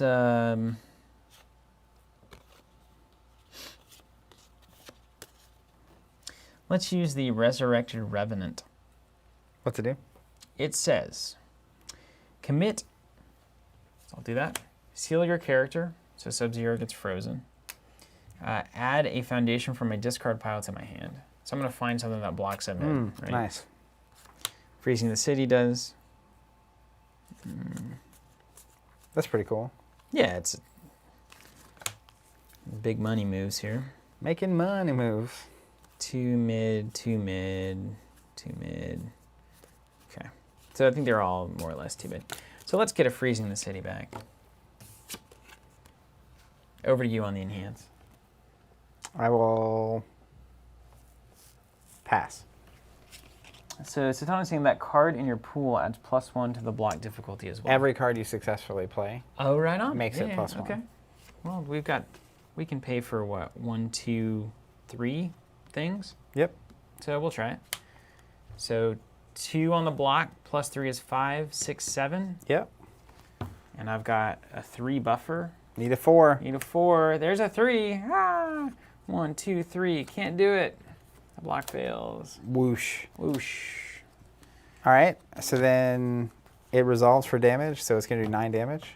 9 damage coming at me. Down to 3.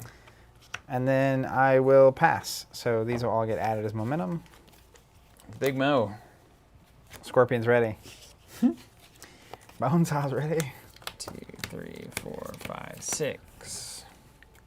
13 to 3. Yeah, Scorpion's crazy. Desperation is wild. Just +6 to every attack. You string 3 or 4 attacks together, so much damage. Yo, Juan says, want to become famous on Instagram? I'm going to make you famous. I'm going to make you blocked. You know what I mean? Bye, Felicia. Get a real job. The bum's lost. It's a computer, dude. You said it yourself, man. Yeah, it is a computer. All Wow, right. I drew a handful of money here. Did you really? Yeah, like good money. What up, Night of the Stars? Going well. How are you doing? Satana says, well, better find the heat, Sub-Zero. Mm-hmm. Locator says, Rocket and Groot might finally get me into Champions.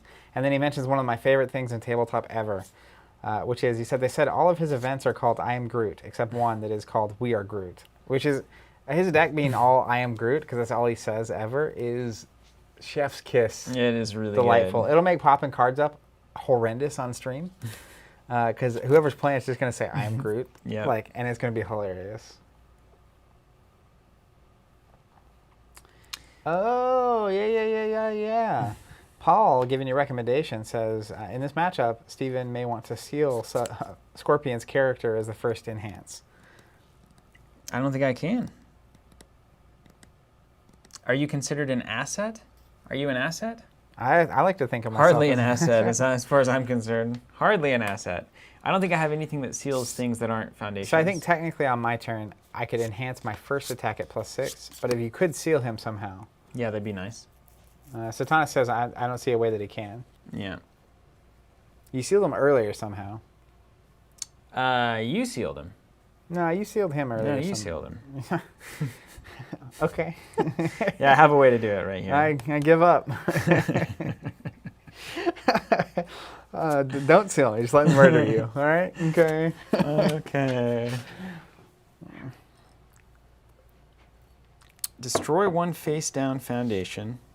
I can do that. And all copies of Ice Clone from your card pool to your now. Card pool is anything in the thing here. Is this my card pool? Like my discard pile, my deck? Is that what my card pool is? I think your card pool is here. No, that's expressly not the definition of card pool. Look. Can you look it up? I have a document that seems to be. Card pool. The ability can be played while this card is in your card pool. That doesn't help. Ice Clone. Card pool. When a card is played, it goes into your card pool. The first card a player plays during a turn goes on the far left end, etc. Both cards can have their own. Both players have their own separate card pools. So that's the chain. Yeah. It is the card pool. It's the pool where your cards go swimming right here. Bring a towel. It's interesting. Yeah, that's interesting. Okay. So I would want to play a bunch of ice clones and then play a ice burst, and then that would put all of my ice clones to my momentum. So that makes sense. Okay, so I do a bunch of clones and then I burst them all and then they go to momentum. And then you're momentumed up. Now, if they go to your momentum, if it happens immediately, it makes the next stuff you're doing not that difficult. Yeah, that's the idea, I think, right? But momentum doesn't count. Can I discard momentum to buff my successes or anything? Does it have to be triggered on cards, right? Let me look. Must be. Momentum represents your character's super meter. A player's momentum is a row of face-down cards typically placed next to or under the character. Attacks that dealt damage may be added to a player's momentum. Players cannot look at or rearrange their momentum. When a card is added to the momentum, they put it anywhere in the row. Okay, so we don't... Yeah, that's not going to matter. All right, well, let's start with an ice burst. Boom! 4 coming at you. And I've got to hit a 4. It's a 5. All right, so you're cycling your deck. So we pause. You shuffle your deck back up. And just got the top 5 randomly? You remove the top 5 randomly from the game. That was about as random as it gets right there. It's Just on the ground. dropping Just them. let it go. Okay. Never to be seen again. So, weird. Randomly 5? I wish I could pick. do we get to know what those 5 What are? if all my attacks go away? Well, that'd be a bummer. I wouldn't just it? lose? I mean, Rock like zoos out. RNG. Thank you, Ellipsis. That's hilarious. I would have called it that ... dot, dot, dot. Dot. That's technically an ellipsis dot right there. The fourth one? You can see what they are. Okay, cool. So is there a world in this game where you just randomly lose, like your first 2 runs through the deck, you lose 10 attacks, and then you have like 3 left or something? I guess that's a deck building consideration, right? Like the balance between... How many to play? There are decks built to make you cycle and lose attacks. Oh, mill decks. Great. One of these days we're going to do a podcast on why I think mill... Now, the only exception to this stance is if mill is Ouch. the primary condition of the game. As an example, the Star Wars That's CCG, you win when you run your opponent out of cards, but damage is tracked as cards. Anytime it's like there's a standard win condition and then a side win condition is that your opponent doesn't have cards left, it drives me crazy. Nothing says fun like just waiting to lose. Okay, Ice Burst is successfully cast. I put the thing on, I reshuffled the deck. I discarded the top 5. 4 of them are foundations, I think all of which I have a copy of in play. Oh, Good except for these you. quests for vengeance. This is the key to my deck. Let me see it. Why didn't you play him the first time? Reaction, card pool. After you block with this card, your opponent discards a card. That seems good. Yeah, so my whole strategy here was going to be add a foundation from discard pile to my hand. So I was going to keep getting Quest for Vengeance back and just make me discard cards. Alas. As ideas, all ideas just go to die. All right, you get your first enhance. My first enhance, I'm going to stun 2 because it's a stun 2 attack. So commit 2 of your things there. This is no longer blankied. Same with this one. I'll commit here. While this is committed, you get -1 on your damage, and I'll commit here. Okay. Okay. Now you're enhance. I enhance, you enhance, we enhance. This is a 4 formidable attack.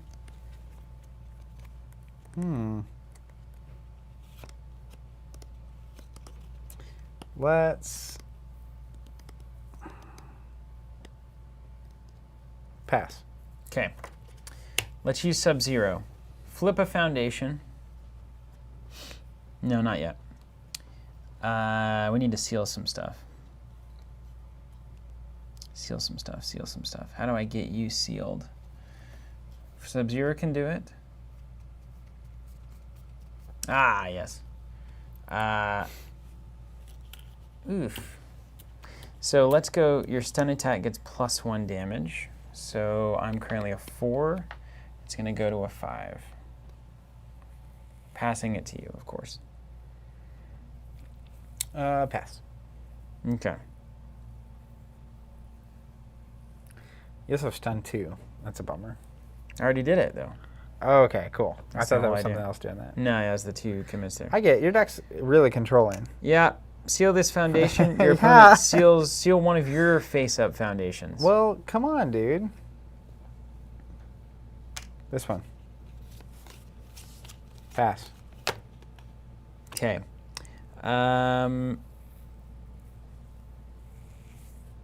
Oh, yeah, because now it's sealed. Now it's blank. Okay, that makes sense. Commit 1 sealed foundation. Use this once per turn ability. Commit a sealed foundation in your opponent's staging area. Pass. Do it again. Second copy. I don't have any other. That's right. Can't do it. Let's use Sub-Zero's ability. Flip 1 foundation and seal one of your opponent's assets or foundations and commit it. Anything that, I think this one gives me minus damage and stuff. Yeah, minus Let's 2. get that one out of there, yeah. All right, pass. Okay. How many you got left? 3? I'm playing a mini game here. Yeah, you don't want me to be able to commit. I don't want you to be able to commit. No. It's pretty good. Okay. All right. And so you got 3 left. Mm-hmm. Plus those squirps. So stern. Okay. And then, okay. And then, okay. Nice. Yeah. That's going to make some sense for me. And then, okay, we saved that. And then we got this. And then, okay. I think that's all I'm going to do. Okay. Blocky time. Blocky time. Yeah. Jeremy says, are the bets already in? If not, give me 20 on Steven. All right, let's go. I don't know why. Let's go. One thing. I don't know why. It doesn't even matter. I'm going to play Thirst for Retribution as a defense card. It's a mid-block. It's a 2 difficulty. And you have a 4 speed. Gotta so hit I'm a looking 6. for a 6. Give me a 3. It's a 3. Dude, commit all those sweet foundations to Oh, block. yeah. Come on now. Yes, excellent. You did 6. It blocks. It's blocked. And it stays here. Okay. One thing. Okay. Then we'll play the ice ball. Oh, no. Now I cast the ice ball. It cost me 5 to hit it. It's a 5. Come on. Come on. Come on, man. Come on, man. All right, you get the first enhance. 3. And then 3. And then it says, what does this say? If it's not blocked, I seal your character and commit it. It's a bummer, dude. Okay. So,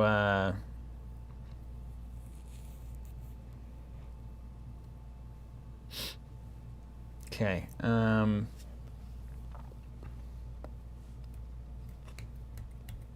Tom, Listen that's up, fantastic. He says it's taken 17 days, but my Flesh and Blood booster box bundles have finally been released from customs and are on their way to me now. Woohoo.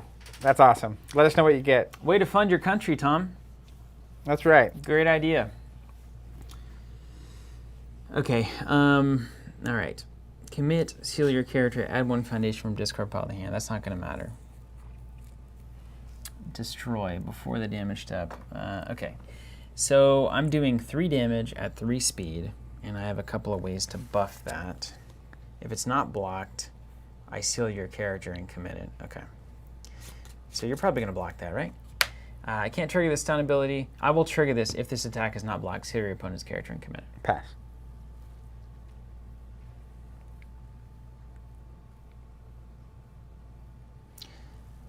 Let's destroy a face-down foundation to give it -2 speed and +2 damage.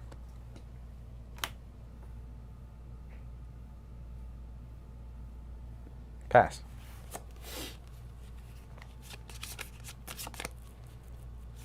Also pass.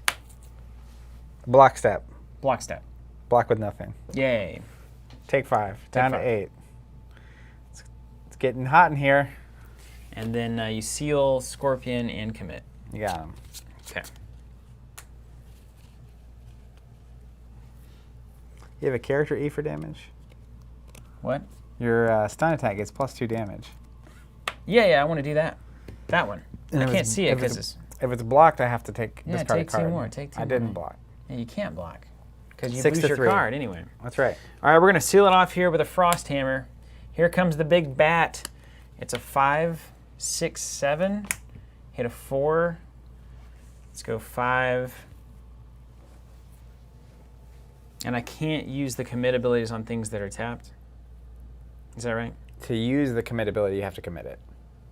But if it just says commit 1 foundation on this card, I can commit any of my foundations, yeah? You can't use any ability on a tapped card. Okay, so it's tapped, it may as well be blank for all intents and purposes, unless That's it right. says playable while committed, yeah. Yep. Um, Ben Clapperton saying, done. yeah, it's over. I have tricks yet. This...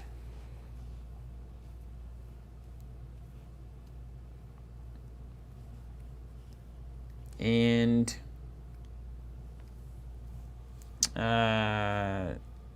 this. Okay, so it's officially paid for. Okay. First enhance. Let's get the damage here. 5 and 3. Where'd it go? 5, 3. Oh, well, this is committed. You get -1 damage, technically.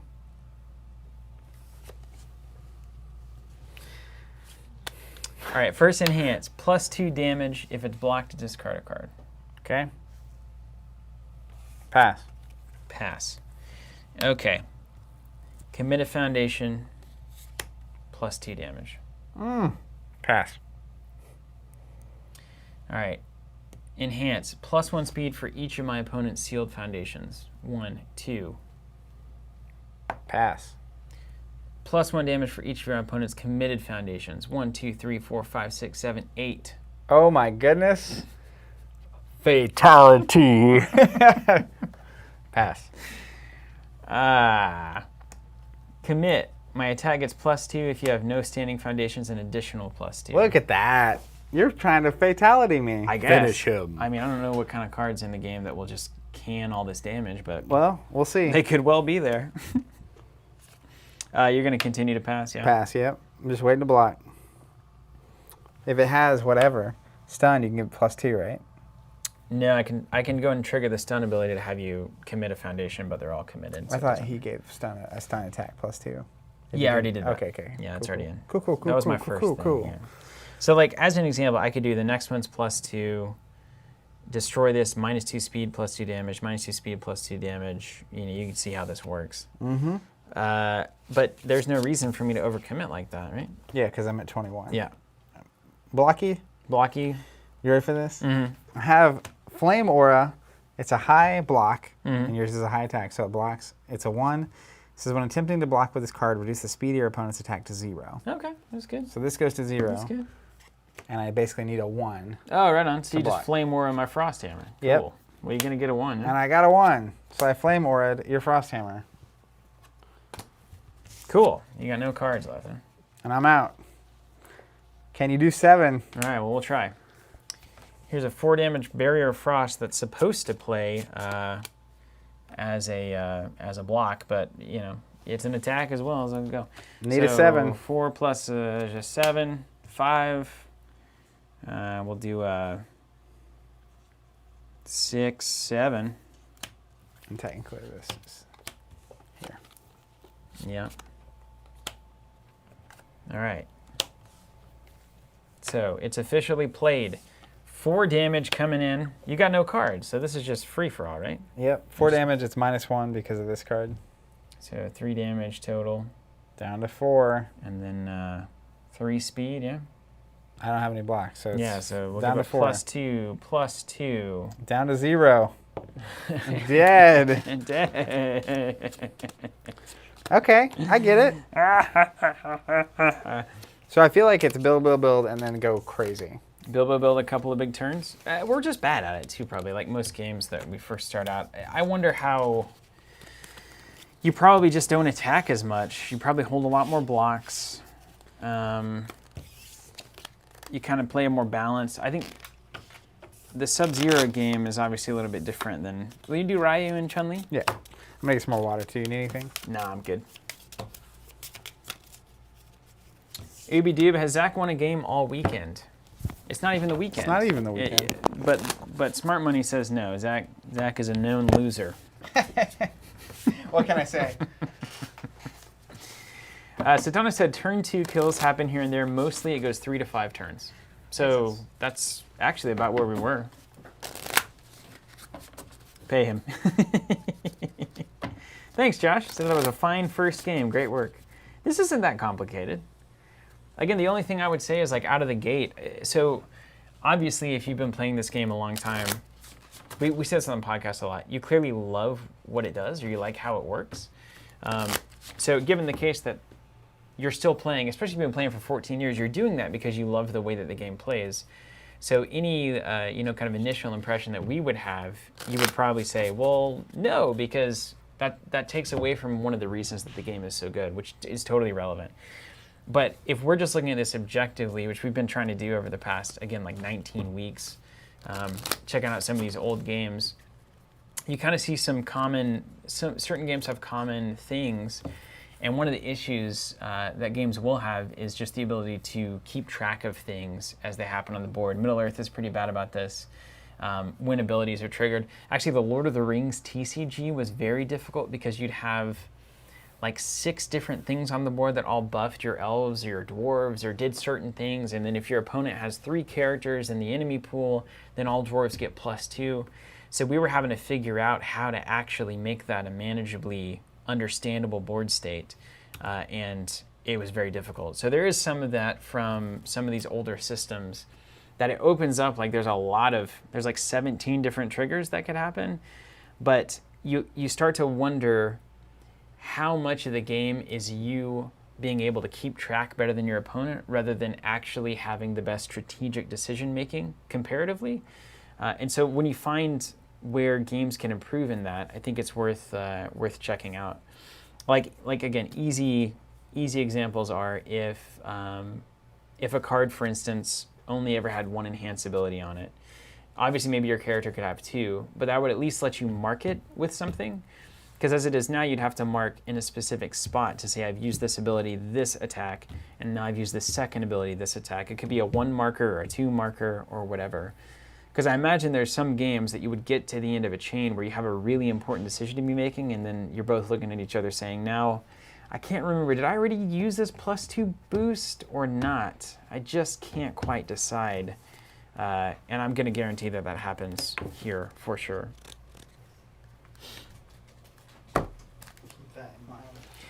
One thing, I don't know why. It doesn't even matter how hard you try. Keep that in mind when the time is right. I utilize my time right. Hold it down and keep it there. Do you want Chun-Li or Ryu? I really don't care. I usually like how the women characters play. Well, Chun-Li 20 health and you've got 27, so she's going to be a finesse. A lot of kicks, probably. Let's just roll for it. What do you think? All right, evens, you get whatever you want. 11. Odds, I'll take Chun-Li.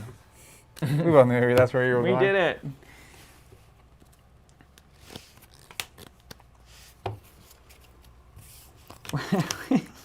All right, so Ryu. Dan, that sucks. I'm so sorry to hear that. What'd I miss? Dan Lane, I'm in the hospital, bedridden for the 2nd time this month. Bummer. That's such a bummer, Dan. I'm so super sorry to hear that. I'm glad to have you watching, though. We're all here for you. All right, so Ryu has enhanced. My attack gets +1 speed and +1 damage. If it's blocked, my next check gets +1. In reaction, once a turn, after I completely block, I draw a card. Okay. Good at blocking. So just blocking. Very cool. Ubi Doob says Zach has Chun-Li's hair. Who was that? That's Mark. Oh, Mark's great. Yeah. Never seen somebody who can really handle a pizza like Mark. Seriously. Unbelievable. He bodied that pizza. Truly unbelievable. I was Hey, over the there wing getting is- charged $20 for a Sazerac, and meantime, it's like, where'd the pizza go? You weren't even so kidding funny. with that pizza, man.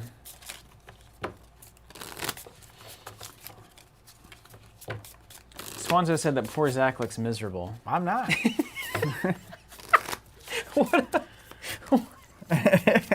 What? How do you even respond to that? It's like, well, I'm not miserable. Does that mean you have miserable looks, or that you look like you're not having a good time there? Ooby doo. Hey, pizza's good. It was good. That was good. Exceedingly good that day. It was just impressive. Your fortitude for finishing that pizza. I'm great. It's Friday. The Kobayashi of I'm playing UFS, and I'm eating my pretzel goldfish, which are basically nice. just pretzels. Yeah, we're busting out the snacks. Now we're really at a game store, aren't we? Okay, so we've got Chun-Li with 7 cards instead of 6, so that's notable. 20 health instead of 27, that's very notable. So I just have to use a D20. That hand size is awesome. Yeah, seven of them. And then, is that it? You want to go first this time? Sure. You start committed. Kicking. What IPs are part of the UFS? Asks Nick Charette here on YouTube. See Mortal Kombat and Street Fighter. Nick, I think it's probably been skinned in about every conceivable thing on the face of the planet. I don't think that's true. That's a lot. Well, obviously that's not real, but you get the idea. Can anyone help Nick out here in the chat? What kind of IPs have we seen? Okay, Satanis is on it. Cowboy Bebop, Soul Calibur, Yu Yu Hakusho, some level 99 stuff. What? Level 99 is skinning stuff in UFS when they do their own fighting game with Exceed and BattleCon? How does that work? That's really interesting. Dan, that is so funny. It's weird all the nurses checking on me. You can hear Zach and Steven. And I don't know why, but I feel like a dad who's embarrassed of his children in the park.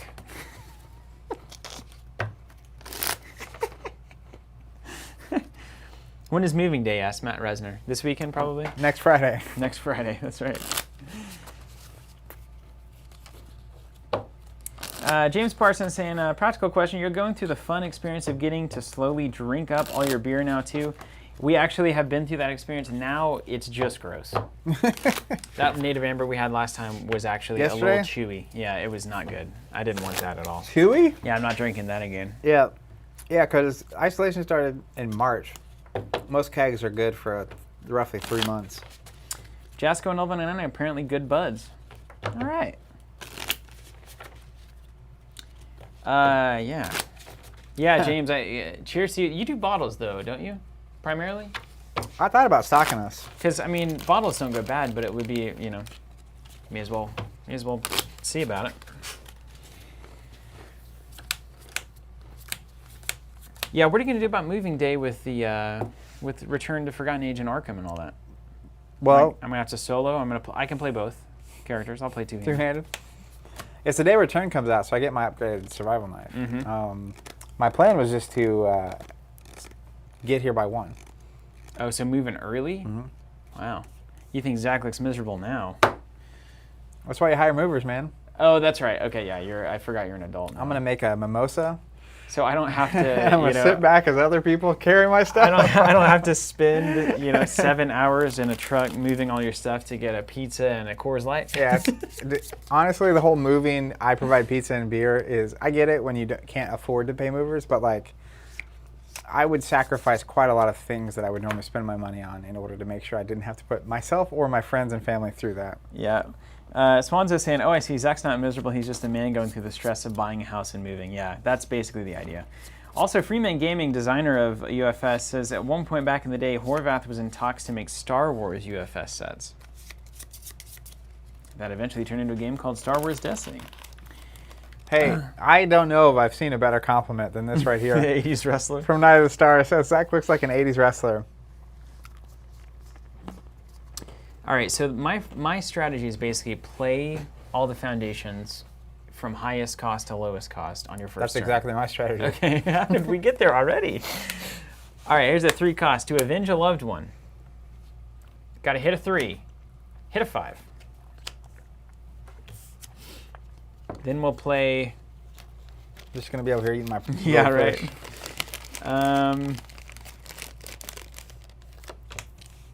A 2 cost, First Lady of Fighting. Got to hit a 3 because it's the second thing. Hit a 5. Ooh, legendary legs. Nice. Didn't know Chun-Li was... I knew that she always did all the kicking in the game, but I didn't realize that it was, like, notable. But yeah, apparently that's her thing. It is It's just, notable. like, kicking forever. Hack, jack, jack. Oh, yeah, can we get the top down? Yeah. Oh, you guys want to see the game? Okay. Got him. Oh, this seems important. Now I'm treading on maybe won't make it territory because Chun-Li is exhausted. So now I've got to make a choice because I can play a 0 that's guaranteed. Maybe won't make it territory. Or I can play a 2 that would need to hit a 4. And everything in my hand is 4, except for the attacks, which are 3s. But if you hit it, then you'll probably also get the 0 in. Yeah, I know. We got to raise the stakes here. Okay. Dan Lane asking, Let's try it. Are you guys going to check out the Gen Con Champion stuff on Marvel Monday? That'd probably be really smart. I think we will, yeah. We have kind of a down week. That might actually just be what we end up doing. If we can get him in time, because Jonathan's got to have time on Monday to get all that stuff in the system. We can just pull it up on the... Yeah, we can. Trying to hit a 4. Got the 3. That was my concern, dude. I mean, you know, that's a bad. big money move. It's bad. Mine? Yep. All right, well, let's start with this. Brother in Arts. I like that art. It's Ken and Ryu giving a fist bump. It's really funny. Need a 3. Got a 6. Then I'm going to go Destiny's Path. Need a 2. +1. 3. Got it. That's hilarious. Yeah, I was actually literally thinking that, and then I went for my worst instincts. Happens. Reluctant Icon.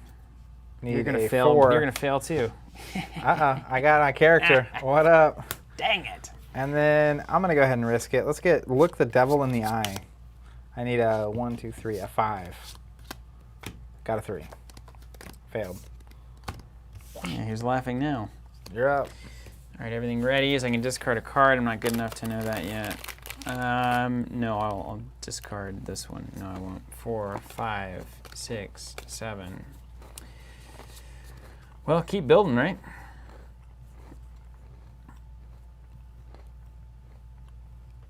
Start with a personal tragedy for 2. Here we go. Here's that 2. Then a Interpol agent got to hit a 2. Did it. We were building. Devotion of Justice got to hit a 2. Hit it. Okay. Now you want to get into some nonsense? Let's do it.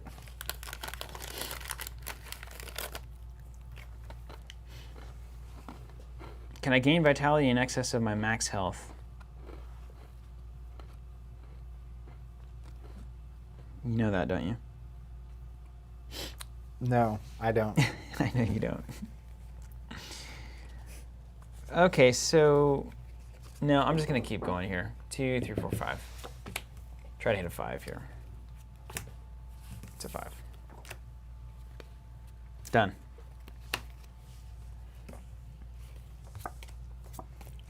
Okay, hold on. These are all different. Oh no. Oh no, man. What have I done? All right, Chun-Li is gonna come up, and then we're gonna keep this nice on camera here. All right, you ready? Yeah. Let's play Satsui no Hado.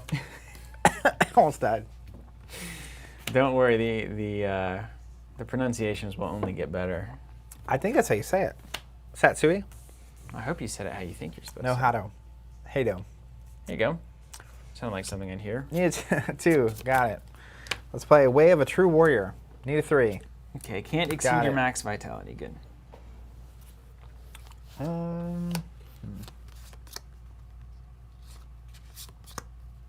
So Taggart saying older UFS before the power reset was much more prone to the game becoming a build to the 9s arms race. Like what we're doing here, basically? Yeah. Okay. Good to know, good to know. All right, let's play Ryu's Hadouken. Hadouken. I need a 6 because it's the second card. I got a 4. Who's laughing now?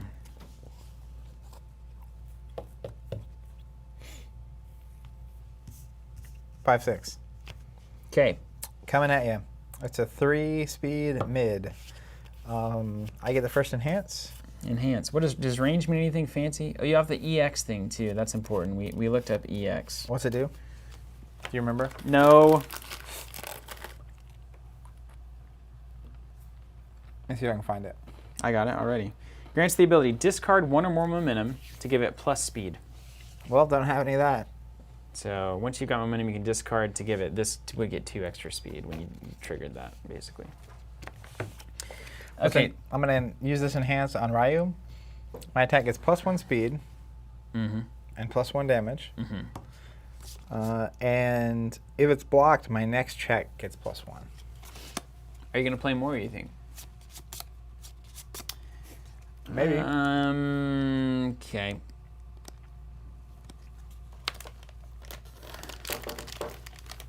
Is it a kick? You can get that, yeah. It's not a kick. Not a kick.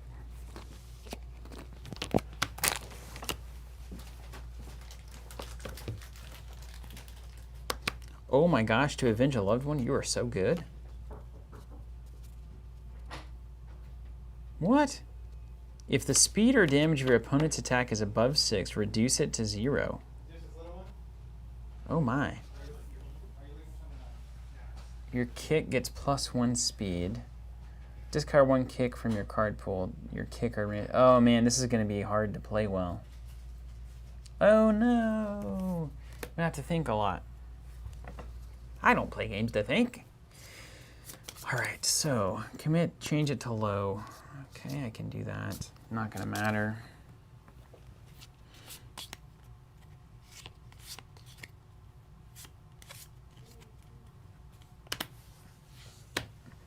Oh, remove. Yeah, Satanas, thank you. That's important.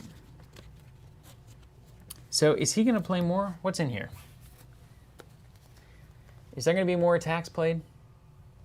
Do I need to save my stuff? No, because the next attack is probably, what, a 3 or 4? 3, 4, 5, 6, 7. You wouldn't hit a 7. You can't even do it. So no, I'm going to say that this is the one that's going to get blocked.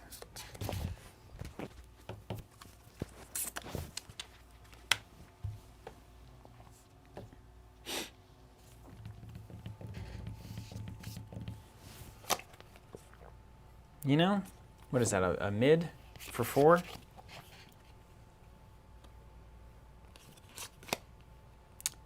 I have an enhance. Commit. Your attack gets -1 speed for each card in your opponent's card pool, which is 3. Cool. I'm going to commit this. Look at the top card of my deck. Okay. Cool.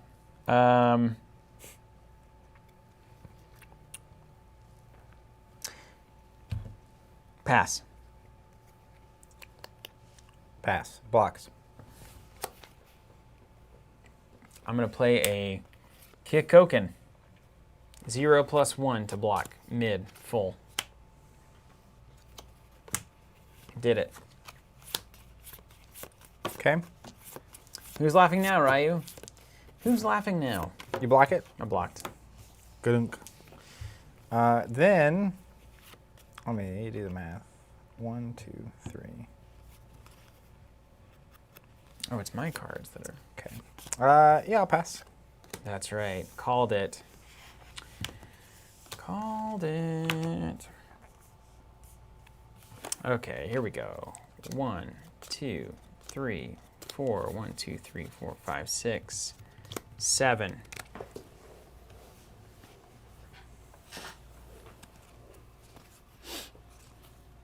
Okay.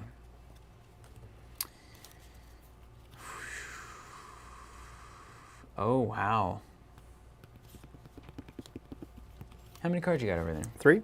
Nathan Bradley says, "Hey guys, just jumping in. How you guys liking UFS?" It's good. It definitely, like, I feel like after 10, 15 plays, it would move pretty quick, and it would feel like if everyone's saying it's 3 to 5 actual turns, that's a pretty quick fighting game. So I definitely could get there. I think especially if it was an IP I was really into. Street Fighter, Mortal Kombat are cool. I played them when I was a kid, but it wasn't ever anything I was ever like truly obsessed with. I can't imagine if, 5, 6 years ago they had Star Wars UFS. That would have been crazy. Cool. This is cool. I get this. And you're sitting on... Oh, you got 2 things over there? Mm-hmm. All right, well, have at thee. Hiya, 5. Hayakura-tsukyaku. Hold on, I can actually do this. I've heard her say this. Hayakure-tsukyaku. Hyakuretsuyaku. Hakuretsuyaku. I could have just been saying all sorts of things in a language that I do not understand. Looks like a good kick, though. It's a great kick. And I've got a flip of 5. It's a 3. We're going to have to make that right. There over there. This one. And our card leaves our card pool, and that's fine. Yeah, +2 is what I'm going to want there. Change the zone to low. I could do that now. That is, well, high is good, though. I like high. -1 speed. Okay, we don't need that one. Interpol agent can go as well. So you got a 2 high? Yep. So it's done. It's paid for. Now I got the first enhance. So 2 speed, and I've got 7 damage coming in. Do we need another d20? We really do, don't we?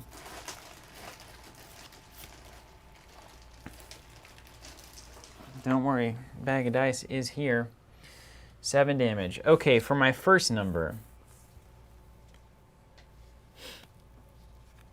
Are you going to block it or not? I guess that's the question. Enhance. +1 speed. If it deals damage, I'll gain a vitality. That won't matter. But I will give it +1 speed. Passed.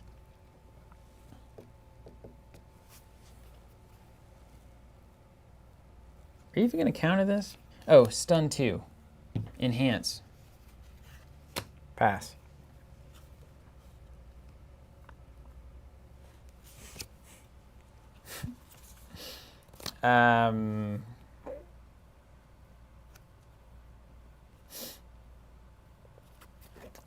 I mean, you know, are you gonna block it, dude? Let's try to get some damage here. Commit to give it +2 speed. Pass.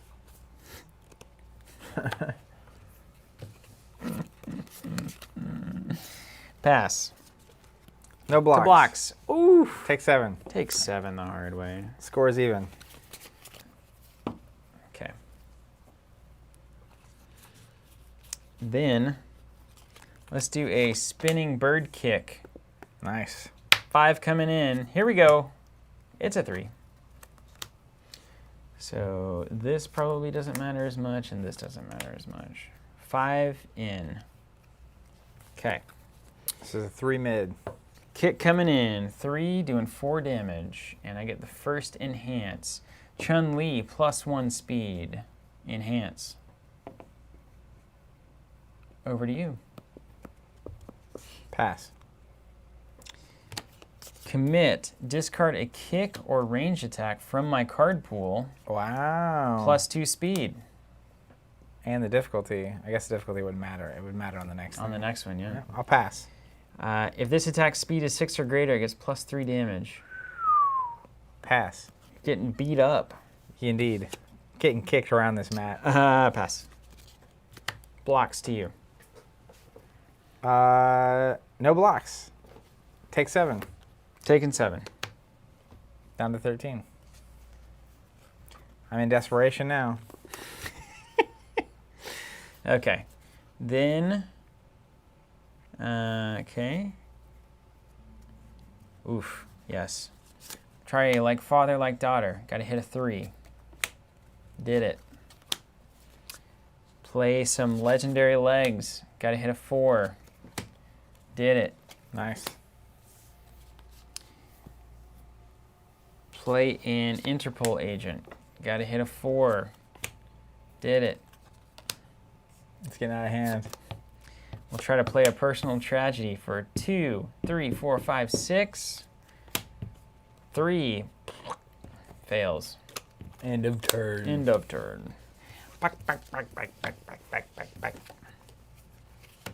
Interpol agent. Legendary legs.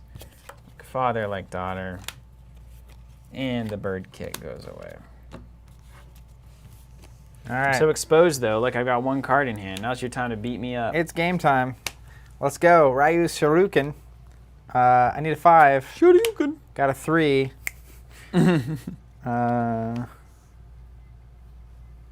1, If I survive this, it's over. 2. You know what I'm saying? I agree. Hits. It's a 2-speed high. Oh, wait. This hit, right? So it goes to my minimum. Yep. 2-speed high that's doing 5 damage currently. First enhance, I'll give it +1 speed, +1 damage, and if it's blocked, my next test gets +1.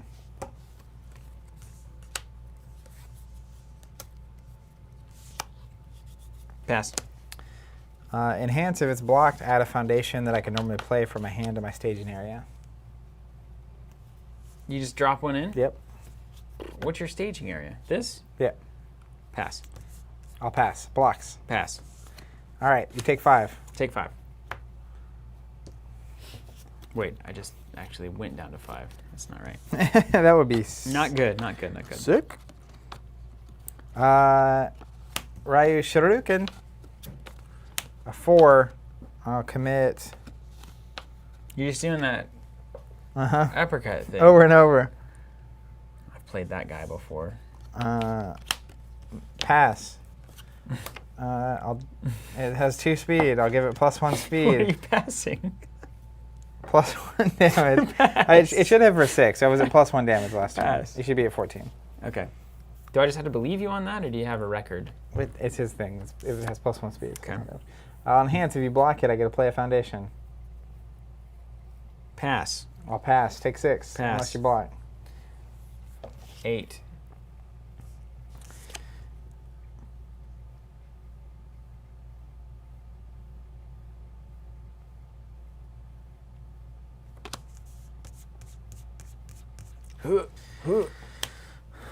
Collarbone No way breaker. you're getting this one. It's a 4. I need a 6.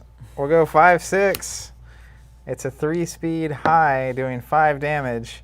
I'll enhance it. Make it 4-speed doing 6 damage.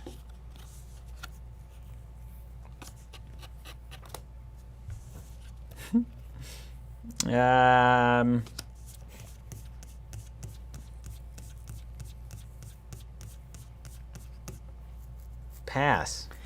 Worth noting, on Collarbone Breaker, it's got combo EX. So basically, I have to have an EX attack in my previous part of the chain in order to play that. Mm-hmm. So I do, and it says combo enhance. If this attack is completely blocked, it still deals 2 damage during the damage step, so I'll enhance that way.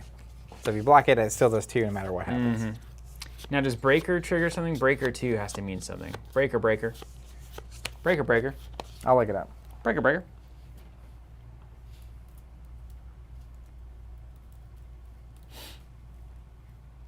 Breaker. After you block with this card, the next card your opponent attempts to play this turn gets +X difficulty. X is equal to the breaker keyword ability. So you're breaking your opponent's combo. All right, I get it. You're currently at how much damage? 6? Mm-hmm. Passing the enhance stuff. I'll pass. Pass. Take 6. Call me in the morning. All right. Go for the downtown slam here? Shoulder throw. No way. It's a 4, 5, 6, 7. Got a 3. It fails. Would have been it. Please go to my momentum pile. Could have been the moment. You only get 1 shot. Not gonna take it away. My shot. I'm not gonna miss my shot. I'm not gonna throw away my shot. Right, You haven't seen Hamilton yet, have you? I've listened to the soundtrack. Ah, there it is. Only. I was like, how did you know that? You did watch Knives Out finally, though. Oh my gosh. I like that. We're watching it tonight. You and Shannon? Mm-hmm. You got to share the gospel. Yeah, I didn't tell her what I said. We're gonna watch a movie and you can't. I'm not Great. gonna tell you what it is. Turns out, Ryan Johnson. Yeah, it turns out he's a talented person who made an awful Star Wars movie. Did I just say that out loud? Oh my gosh. A lot of people will agree with you. Whoops. Okay, here we go. But to be fair, pretty much everybody did. So it's not necessarily him. Clearly something is wrong at Disney. I was going to say, something's off. It's the executives, I would say. It's always the executives, right? Next to 9, it's I don't care who you are. 8 looks like a gym. It looks like something that actually got made. well. Zach McGraw says he made the best movie of the Disney sequels. Yeah, that could be. That actually could be true. It's just like the best.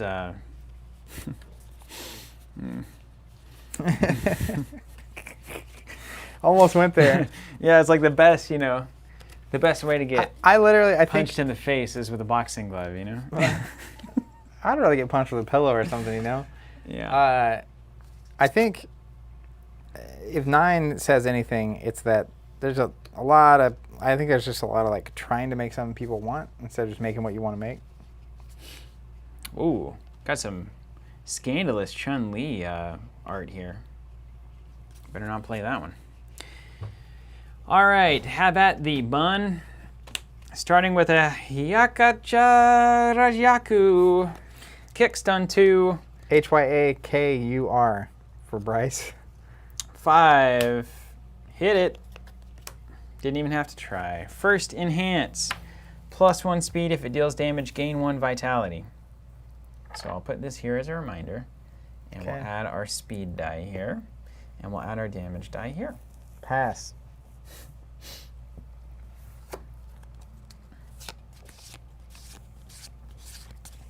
Okay, so these aren't going to matter for me here.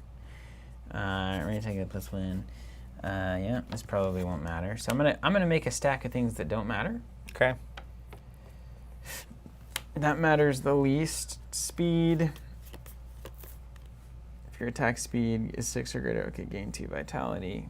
E, flip, gain 1 vitality. Yeah, and then discard the top 3. Okay.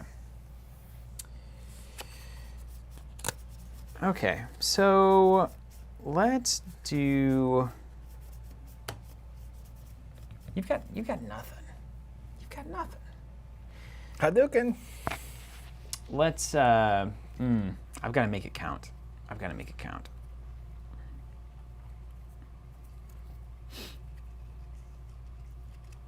Commit, commit, commit, flip, commit. So I've got to be careful here.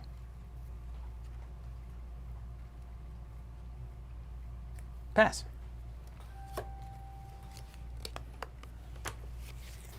I'll pass on the enhance. Block. Pass. This is a 3 high. Yep. Let's block with a Satsui no Hado.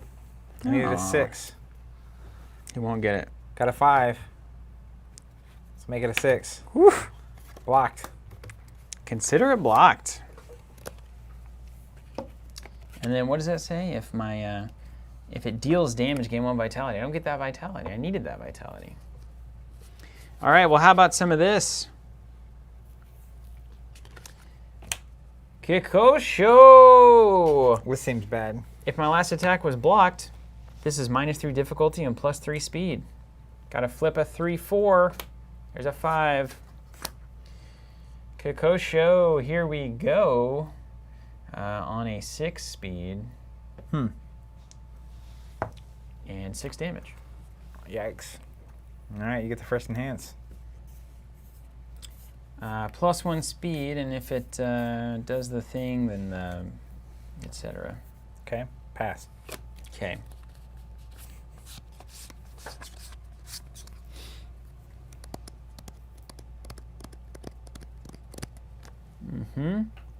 Okay. So why don't we do this? Why don't we do... Sealing isn't going to matter here. There's nothing that you can trigger when your stuff's committed. No. I'll just go ahead and do this. I'm going to destroy this thing.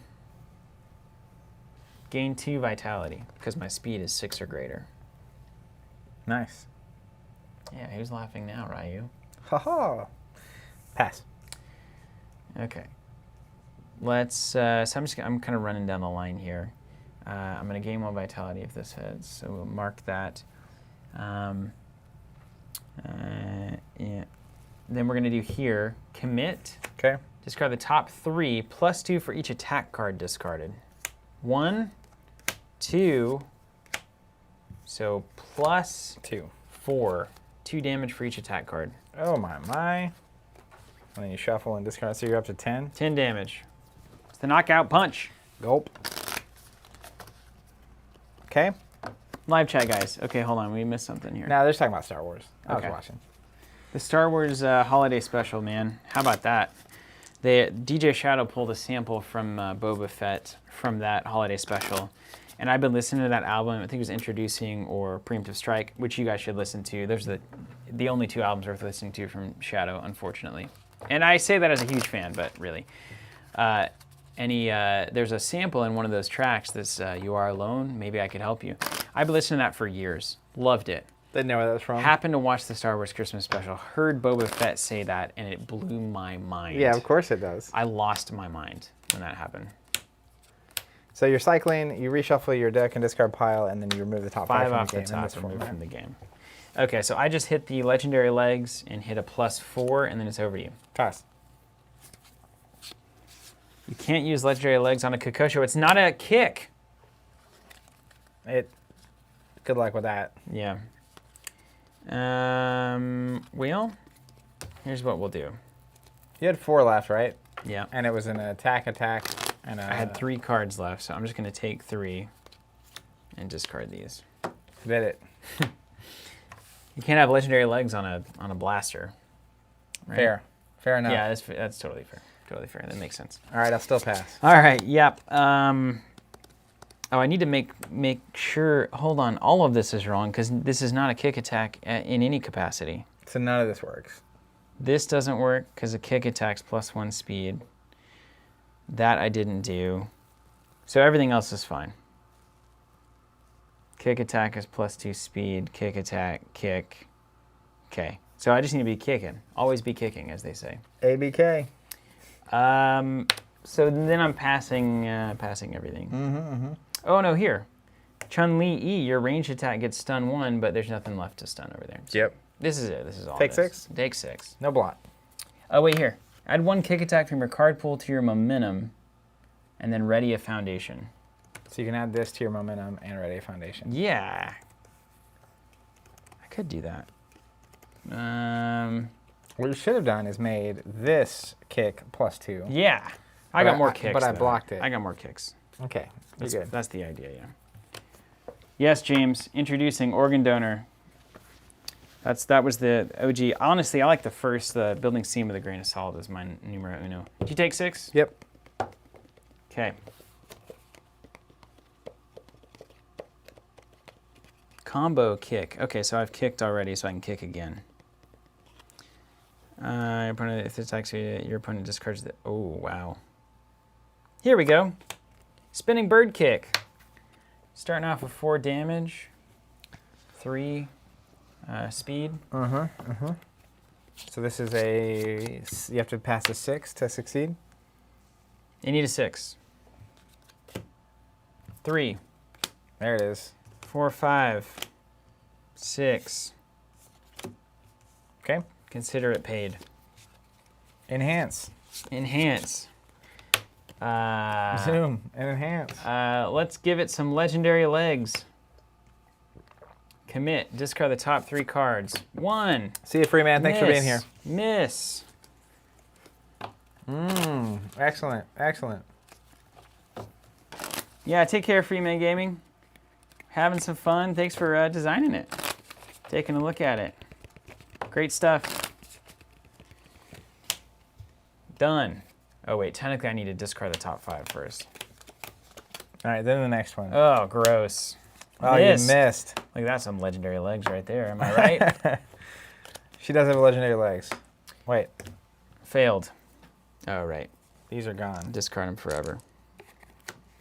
We did it. Okay, no buffies. Those legs apparently are not super legendary. Not legendary at all, no. Are you still passing? Yeah. All right, kick gets +1 speed, and I gain a vitality if it hits. I seem to have used my health die for that. That's what I'm saying, man. I don't know. Bookkeeping, you know? Pass. Okay.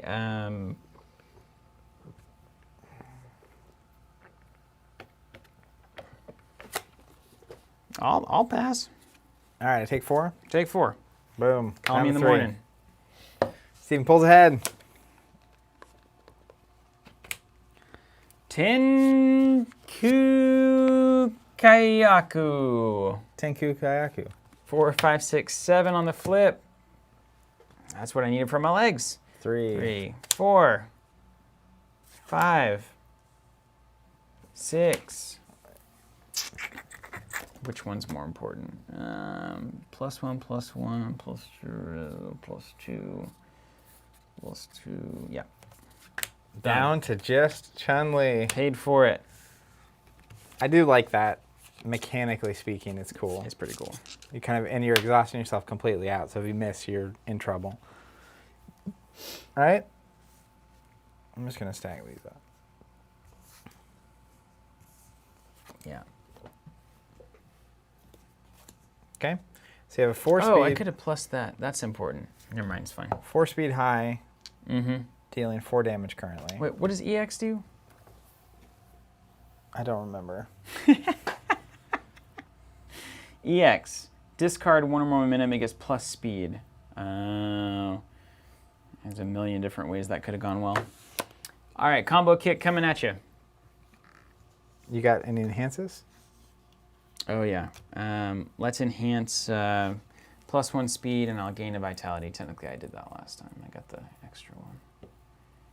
So +1 speed, and I'll gain the vitality afterwards if it hits. Okay. Pass. Do you have a block? Discard a kick from my card pool. This kick or range attack gets +2 speed. We'll go ahead and get rid of this Kiko show. She's so good. 7. Pass.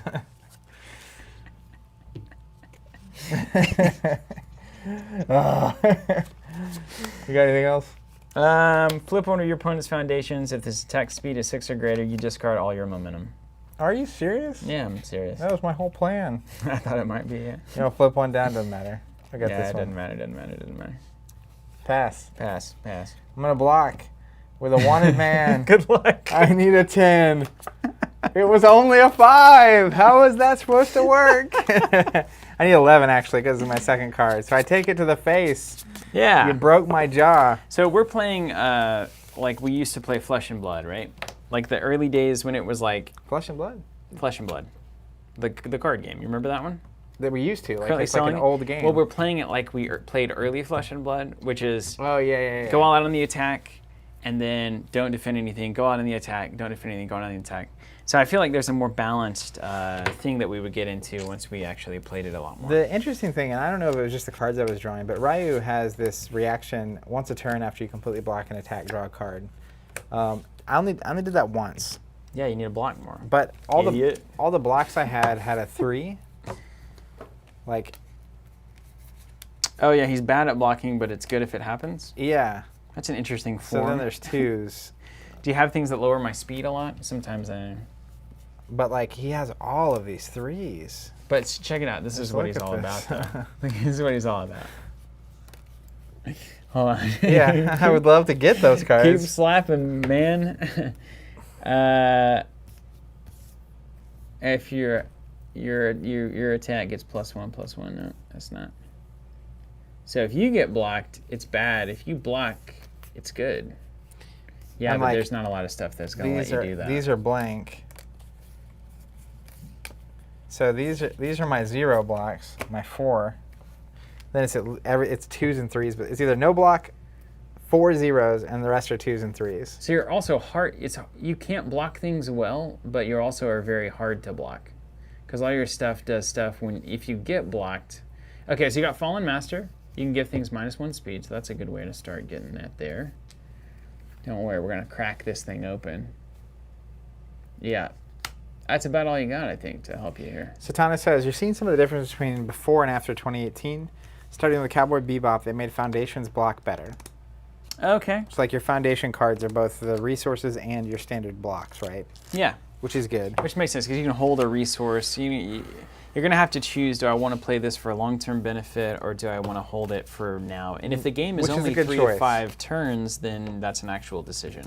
Yeah, and that's where like I was That'd be a magic number. literally both of the turns where you were really attacking, I only had 3 blocks in hand. Yeah. So you would get to like speed 6 and I'd have a 3 block and all my stuff was gone. Yeah, you can't do anything. And it's like I just literally was taking Yeah. it to the teeth. You can do anything at that point. Which is that makes a lot of interesting. sense. I also like here Daring Do saying, this game is wonderful, but it's definitely a ton of information to have a new player tangle with. I've demoed it for Jasco at Gen Con twice. Yeah. I do feel like I totally appreciate, also, side note, like if you pull up Ryu, those 3 icons he has in the bottom left, I think when you're deck building, he can include cards that have any of those icons. And when you're playing a chain, everything in the chain has to share an icon. Yeah. So the deck building would be super fun. Yeah. It'd be hard to balance cards around this. Like, how do you make sure you can't string together a combo that's just like unbelievable? Well, if it has to match the icons, then like you just put those on the demo board or the mood board. Well, and yeah, like, it's like the little galaxy sun looking thing. It's like that's a combo of cards, right? And then each hero has a unique combination of those 3. So they're going to be able to play cards that other people can't necessarily just mix and match. That's actually really, I like that a lot. That's a clever way to do it. Instead of like factions or something, right? And I assume like these icons represent like, he's got like an energy of some kind that he's sourcing his martial arts, Hadouken. And he's got like a martial arts thing going on. So like you have different vibes. And Chun-Li has got wind, earth, and flowers. Yep. Or plants. Whatever that means. Darian says, most decks are mono symbol. There are specific things you can do to do off symbol, but it requires some work. Oh, so you choose one and generally only include cards from that symbol. That's cool. So you could build Ryu in 3 different ways, essentially. Yeah. That's kind of fun. I like that a lot, Zach, actually. Well, that makes sense, too, because then every card in your deck chains. Yeah.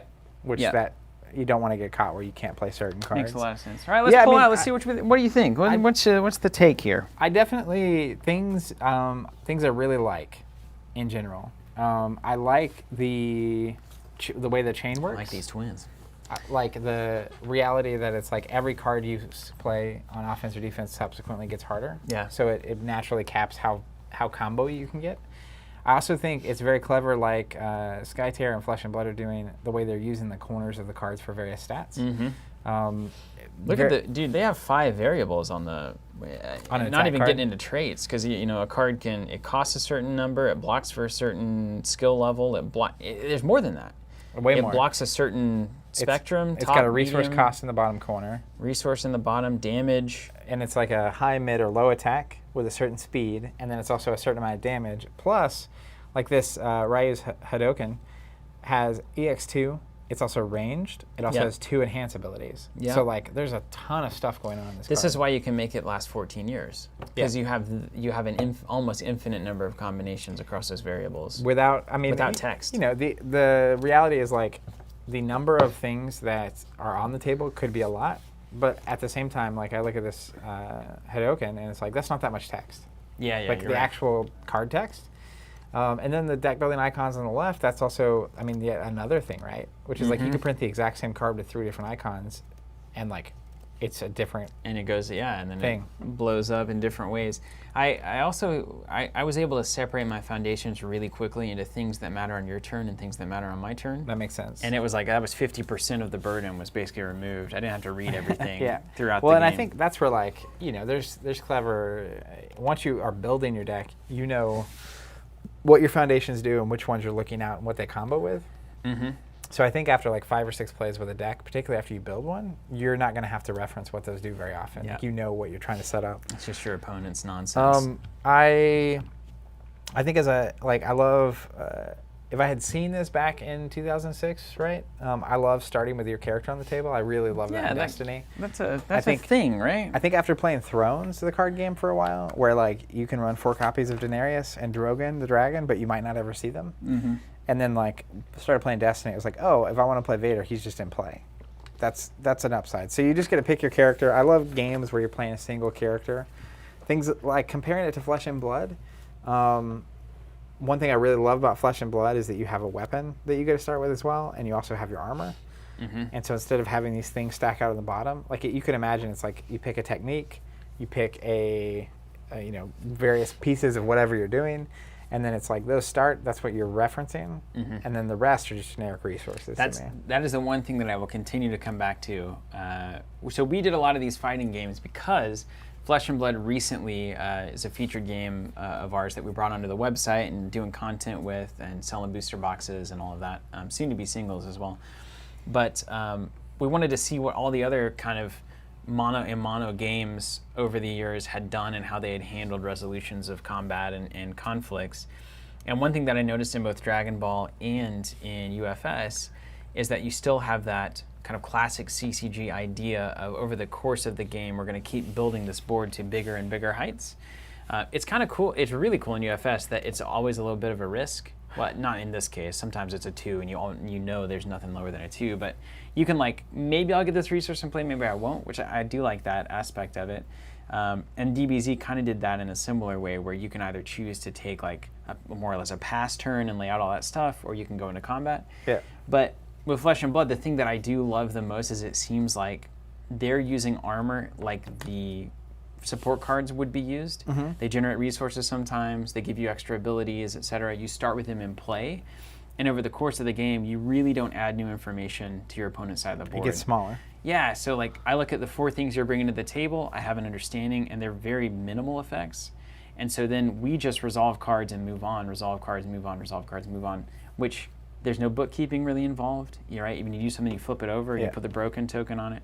And then past that, it's like tactical decision making. So I think we get to that, what did we call it from the cognitive load stuff? Germain, yeah, the Germain step. From turn 1, it's all tactical, strategic thought rather than resource. Something I like in this compared to Flesh and Blood is like, I do like the idea that you don't know when your turn's going to end.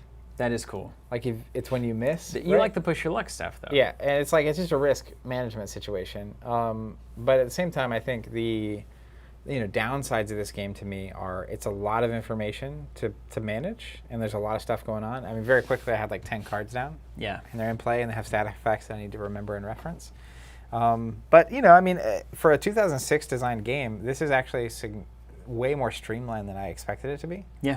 And especially the way people talked about it before we were going to play it, when we mentioned we were going to play that it. wasn't too intimidating at all. I'd play it for a day and feel like I was very comfortable with the system. Yeah. Like right now, I'd feel comfortable playing any of the games in this system, and that's the cool thing, right? That is the cool thing. And I think that's the hook for me would be like, if there was an IP I was like really, really into on this system, I think that's the window to get into the system. Yeah. And once you're into the system, it's like, if you have IPs that you're in the middle on, yeah, okay, well, I guess I'll get a Street Fighter deck going, and I guess I'll get a Mortal Kombat deck going. But, I think that's the fact that it spans different IPs is cool, because it's like if you're not into Star Wars, but I am, and you're into Lord of the Rings, it's like the ability to play what you're wanting to play and have that kind of dream match where technically we could do Ryu versus Scorpion, right? It's like that's not something most games would allow for. I think that's another obvious strength of this game. But in general, I mean, it's way cleaner than I ever expected it to be. Yeah. Now, if you haven't played a lot of card games, I think if this is your first one that you're getting into, I think there would be a significant push through the discomfort of the first few games. Which is a lot to manage. To just imagine, okay, so we understand cards are going to turn sideways, they're going to flip, and it probably means that. In play probably means this, and the deck probably means that. So we're able to intuit a lot of the confusion that would be caused in all of those early games. But otherwise, yeah, it flows really well. The only thing I would say is I continue to really appreciate the difference between games that are adding new information over the course of the game versus games that are either not doing that or subtracting information. Yeah. And Destiny did that pretty well too. Like you would have the attachments that would come in, but most of the time you really just cared about the die faces on those attachments. When they started adding a lot of text to the attachments, and then locations and support started getting a little out of control, to me that's where it was like, now we're adding more information. I think too the thing about Destiny though is like the timing of all of that. So like in Destiny, it was not common to play more than like 1 or 2 new cards down a turn. That's right. And then also, you scaffold up. Yeah, when you play something, it's like you still are only taking one action at a time. So like when I go to attack you here at this last round, I actually need to know what all your stuff does. Yeah. Right? But like in Destiny, it's so simplified down to a single action. It's the action stuff. Even if I don't know what all your stuff does, I can look over and see, oh, I see a 6 on that die side. That's a big damage That's a big number. But like, really, it's like activate. I don't necessarily need to even worry about it until it's on the table, in. Except the things that break that tension in the game, which we've talked about, which is the problem. But that's why I continue to think that anybody interested in this game should definitely take a look at Flesh and Blood 2, because it's a similar flow to the system, but it's just a different approach to it. Yeah. And it does feel, and it's a little more defensive feeling than this feels like I need to go attack you. Flesh and Blood feels a little bit more like, you know, I need to make sure that I have my armor and I can block your stuff a little bit. Well, you never quite feel. In this one, there were moments like you felt at the end where I knew it was inevitable that I was losing, and I just had to watch it happen. And that was because I either played too many cards last turn, or I took my shot, or I missed my first block or something, and now I'm like, well, his speed's 7, and there's nothing I can do about it. Yeah, it definitely, Flesh and Blood now very much, having played this, having played Dragon Ball CCG, there's definitely a genre of fighting game that it feels like a breath of fresh air into. And I think the biggest difference, honestly, is the ramp up or ramp down. And this is what Flesh and Blood is doing that I haven't seen a game really ever do. Like ramping down. You ramp down, yeah. And it's more like a street fight than it is like a Street Fighter. Even though it is epic at the same time. Yeah, it feels big. It's epic because it's like when you're watching a show and the fight starts out and it's like knights in armor with swords. And it's like one guy gets his sword tossed out and the other guy punches him in the face and kicks the sword out of his hand. Helmet's lost. But it zooms in, and it's like now it's like 2 humans fighting, not like 2 warriors. And by the end, it's like a fist fight, you know, like, and it's like scrumming for your life. Like, it reminds me of some of those Thrones TV show fights where it's like someone can actually die here, you know, like it's real. Yeah. Whereas this feels like a video game, which is supposed to. It's like you're powering up. It's like power up. We didn't really use momentum super much, but like I can imagine you're building up to this like big combo of moves, and it's like I have this combo and this fatality, and like is it going to hit? Yeah. And then it's like if it gets stopped, then you return the volley. So I think that's the tone-wise one of the biggest differences, which is, and that happens to tie into like mechanical things that we like, right? Which is like there's less to deal with as the game goes on, not more information to deal with. There's not as many board states to track, but every point of health gets more valuable at the end. Yeah. In this one, it's like the amount of damage, like Scorpion when I was in Desperation, it's like he's doing so much that like the math doesn't really matter. It's like, can he block or not? Yeah, it's like really kind of a whimsical amount of destruction that's happening. Satanis, you got a good point here. Ashes was kind of like that too with a limited resource. It absolutely was. We'll be checking that out next week if you want to join us for that. Spoiler alert, we'll be playing that on the throwback. But we've got... Ashes was really ahead of its time in that way too, because they had a limited spell board and battlefield. So there was literally a limit on the amount of information you could add to a game based on who your Phoenixborn was. And I really thought that kept things very tidy. You summon stuff in, you can only have up to 4 or 5, and then when it goes away, it goes out, and then it can come back in. And I thought that was a really clever system that they used. So we'll be taking a look at that one next week as a continuation of the series, really. And it's worth mentioning, if you haven't checked out Flesh and Blood, you should. We've been doing that on Tuesdays. I think that's one of the big reasons we're playing this is to compare it. But we also have free IRA starter decks on the website. That's right. So it's $0. You can add 2 to your cart. It's just shipping if that's something you're interested in trying. Satanis, that's amazing. Came to Ashes Weekend in Tulsa. Well, Nice. that's incredible. That's fantastic. Awesome. Well, thanks for sticking around. I'm glad you're still a part of what we're doing. It's just great. Hopefully we'll be there on Thursday. And Colby, when you play Overpower too, we did get Overpower. Starts with 4 characters per side and has dwindling resources. So that's one we need to check out. We're putting that one on the schedule. We got it on the list. So thanks, guys, so much for joining us, Zach. I'll let you take him out. We're going to have a great weekend. Everybody have just the best weekend.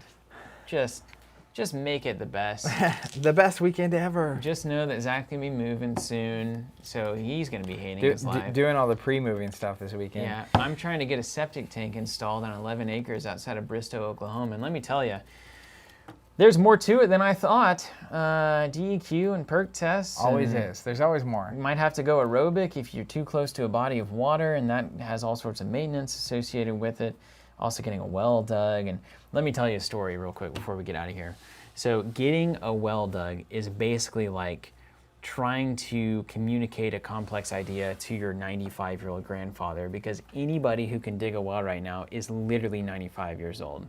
It's like that character in Napoleon Dynamite that's talking about the only one that have patchy hair down on the chicken farm. Yeah. It's like that kind of thing. Yeah. And so guys like, well, about that area, probably hit water around 162, 40 feet, about $21 a foot, and we'll see what happens. Like might be there, might not be, but we'll take a look. We'll put a straw down. Basically, it's just like, what? My word. And just has it in his head. It's like, oh, well, that's about around that 337th, right? And it's like, yeah. Just some good old boys. And then he's like, well, I can't read or write, which is fine. Obviously, it's an old guy. Probably started getting into the well business really early.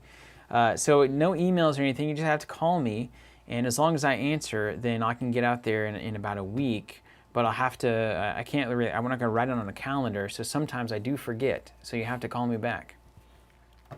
And I'm like, well, I don't trust anybody but you to dig this well. To be honest with you, you know, like you clearly know. He said, I've been doing this for 40 years. Yeah.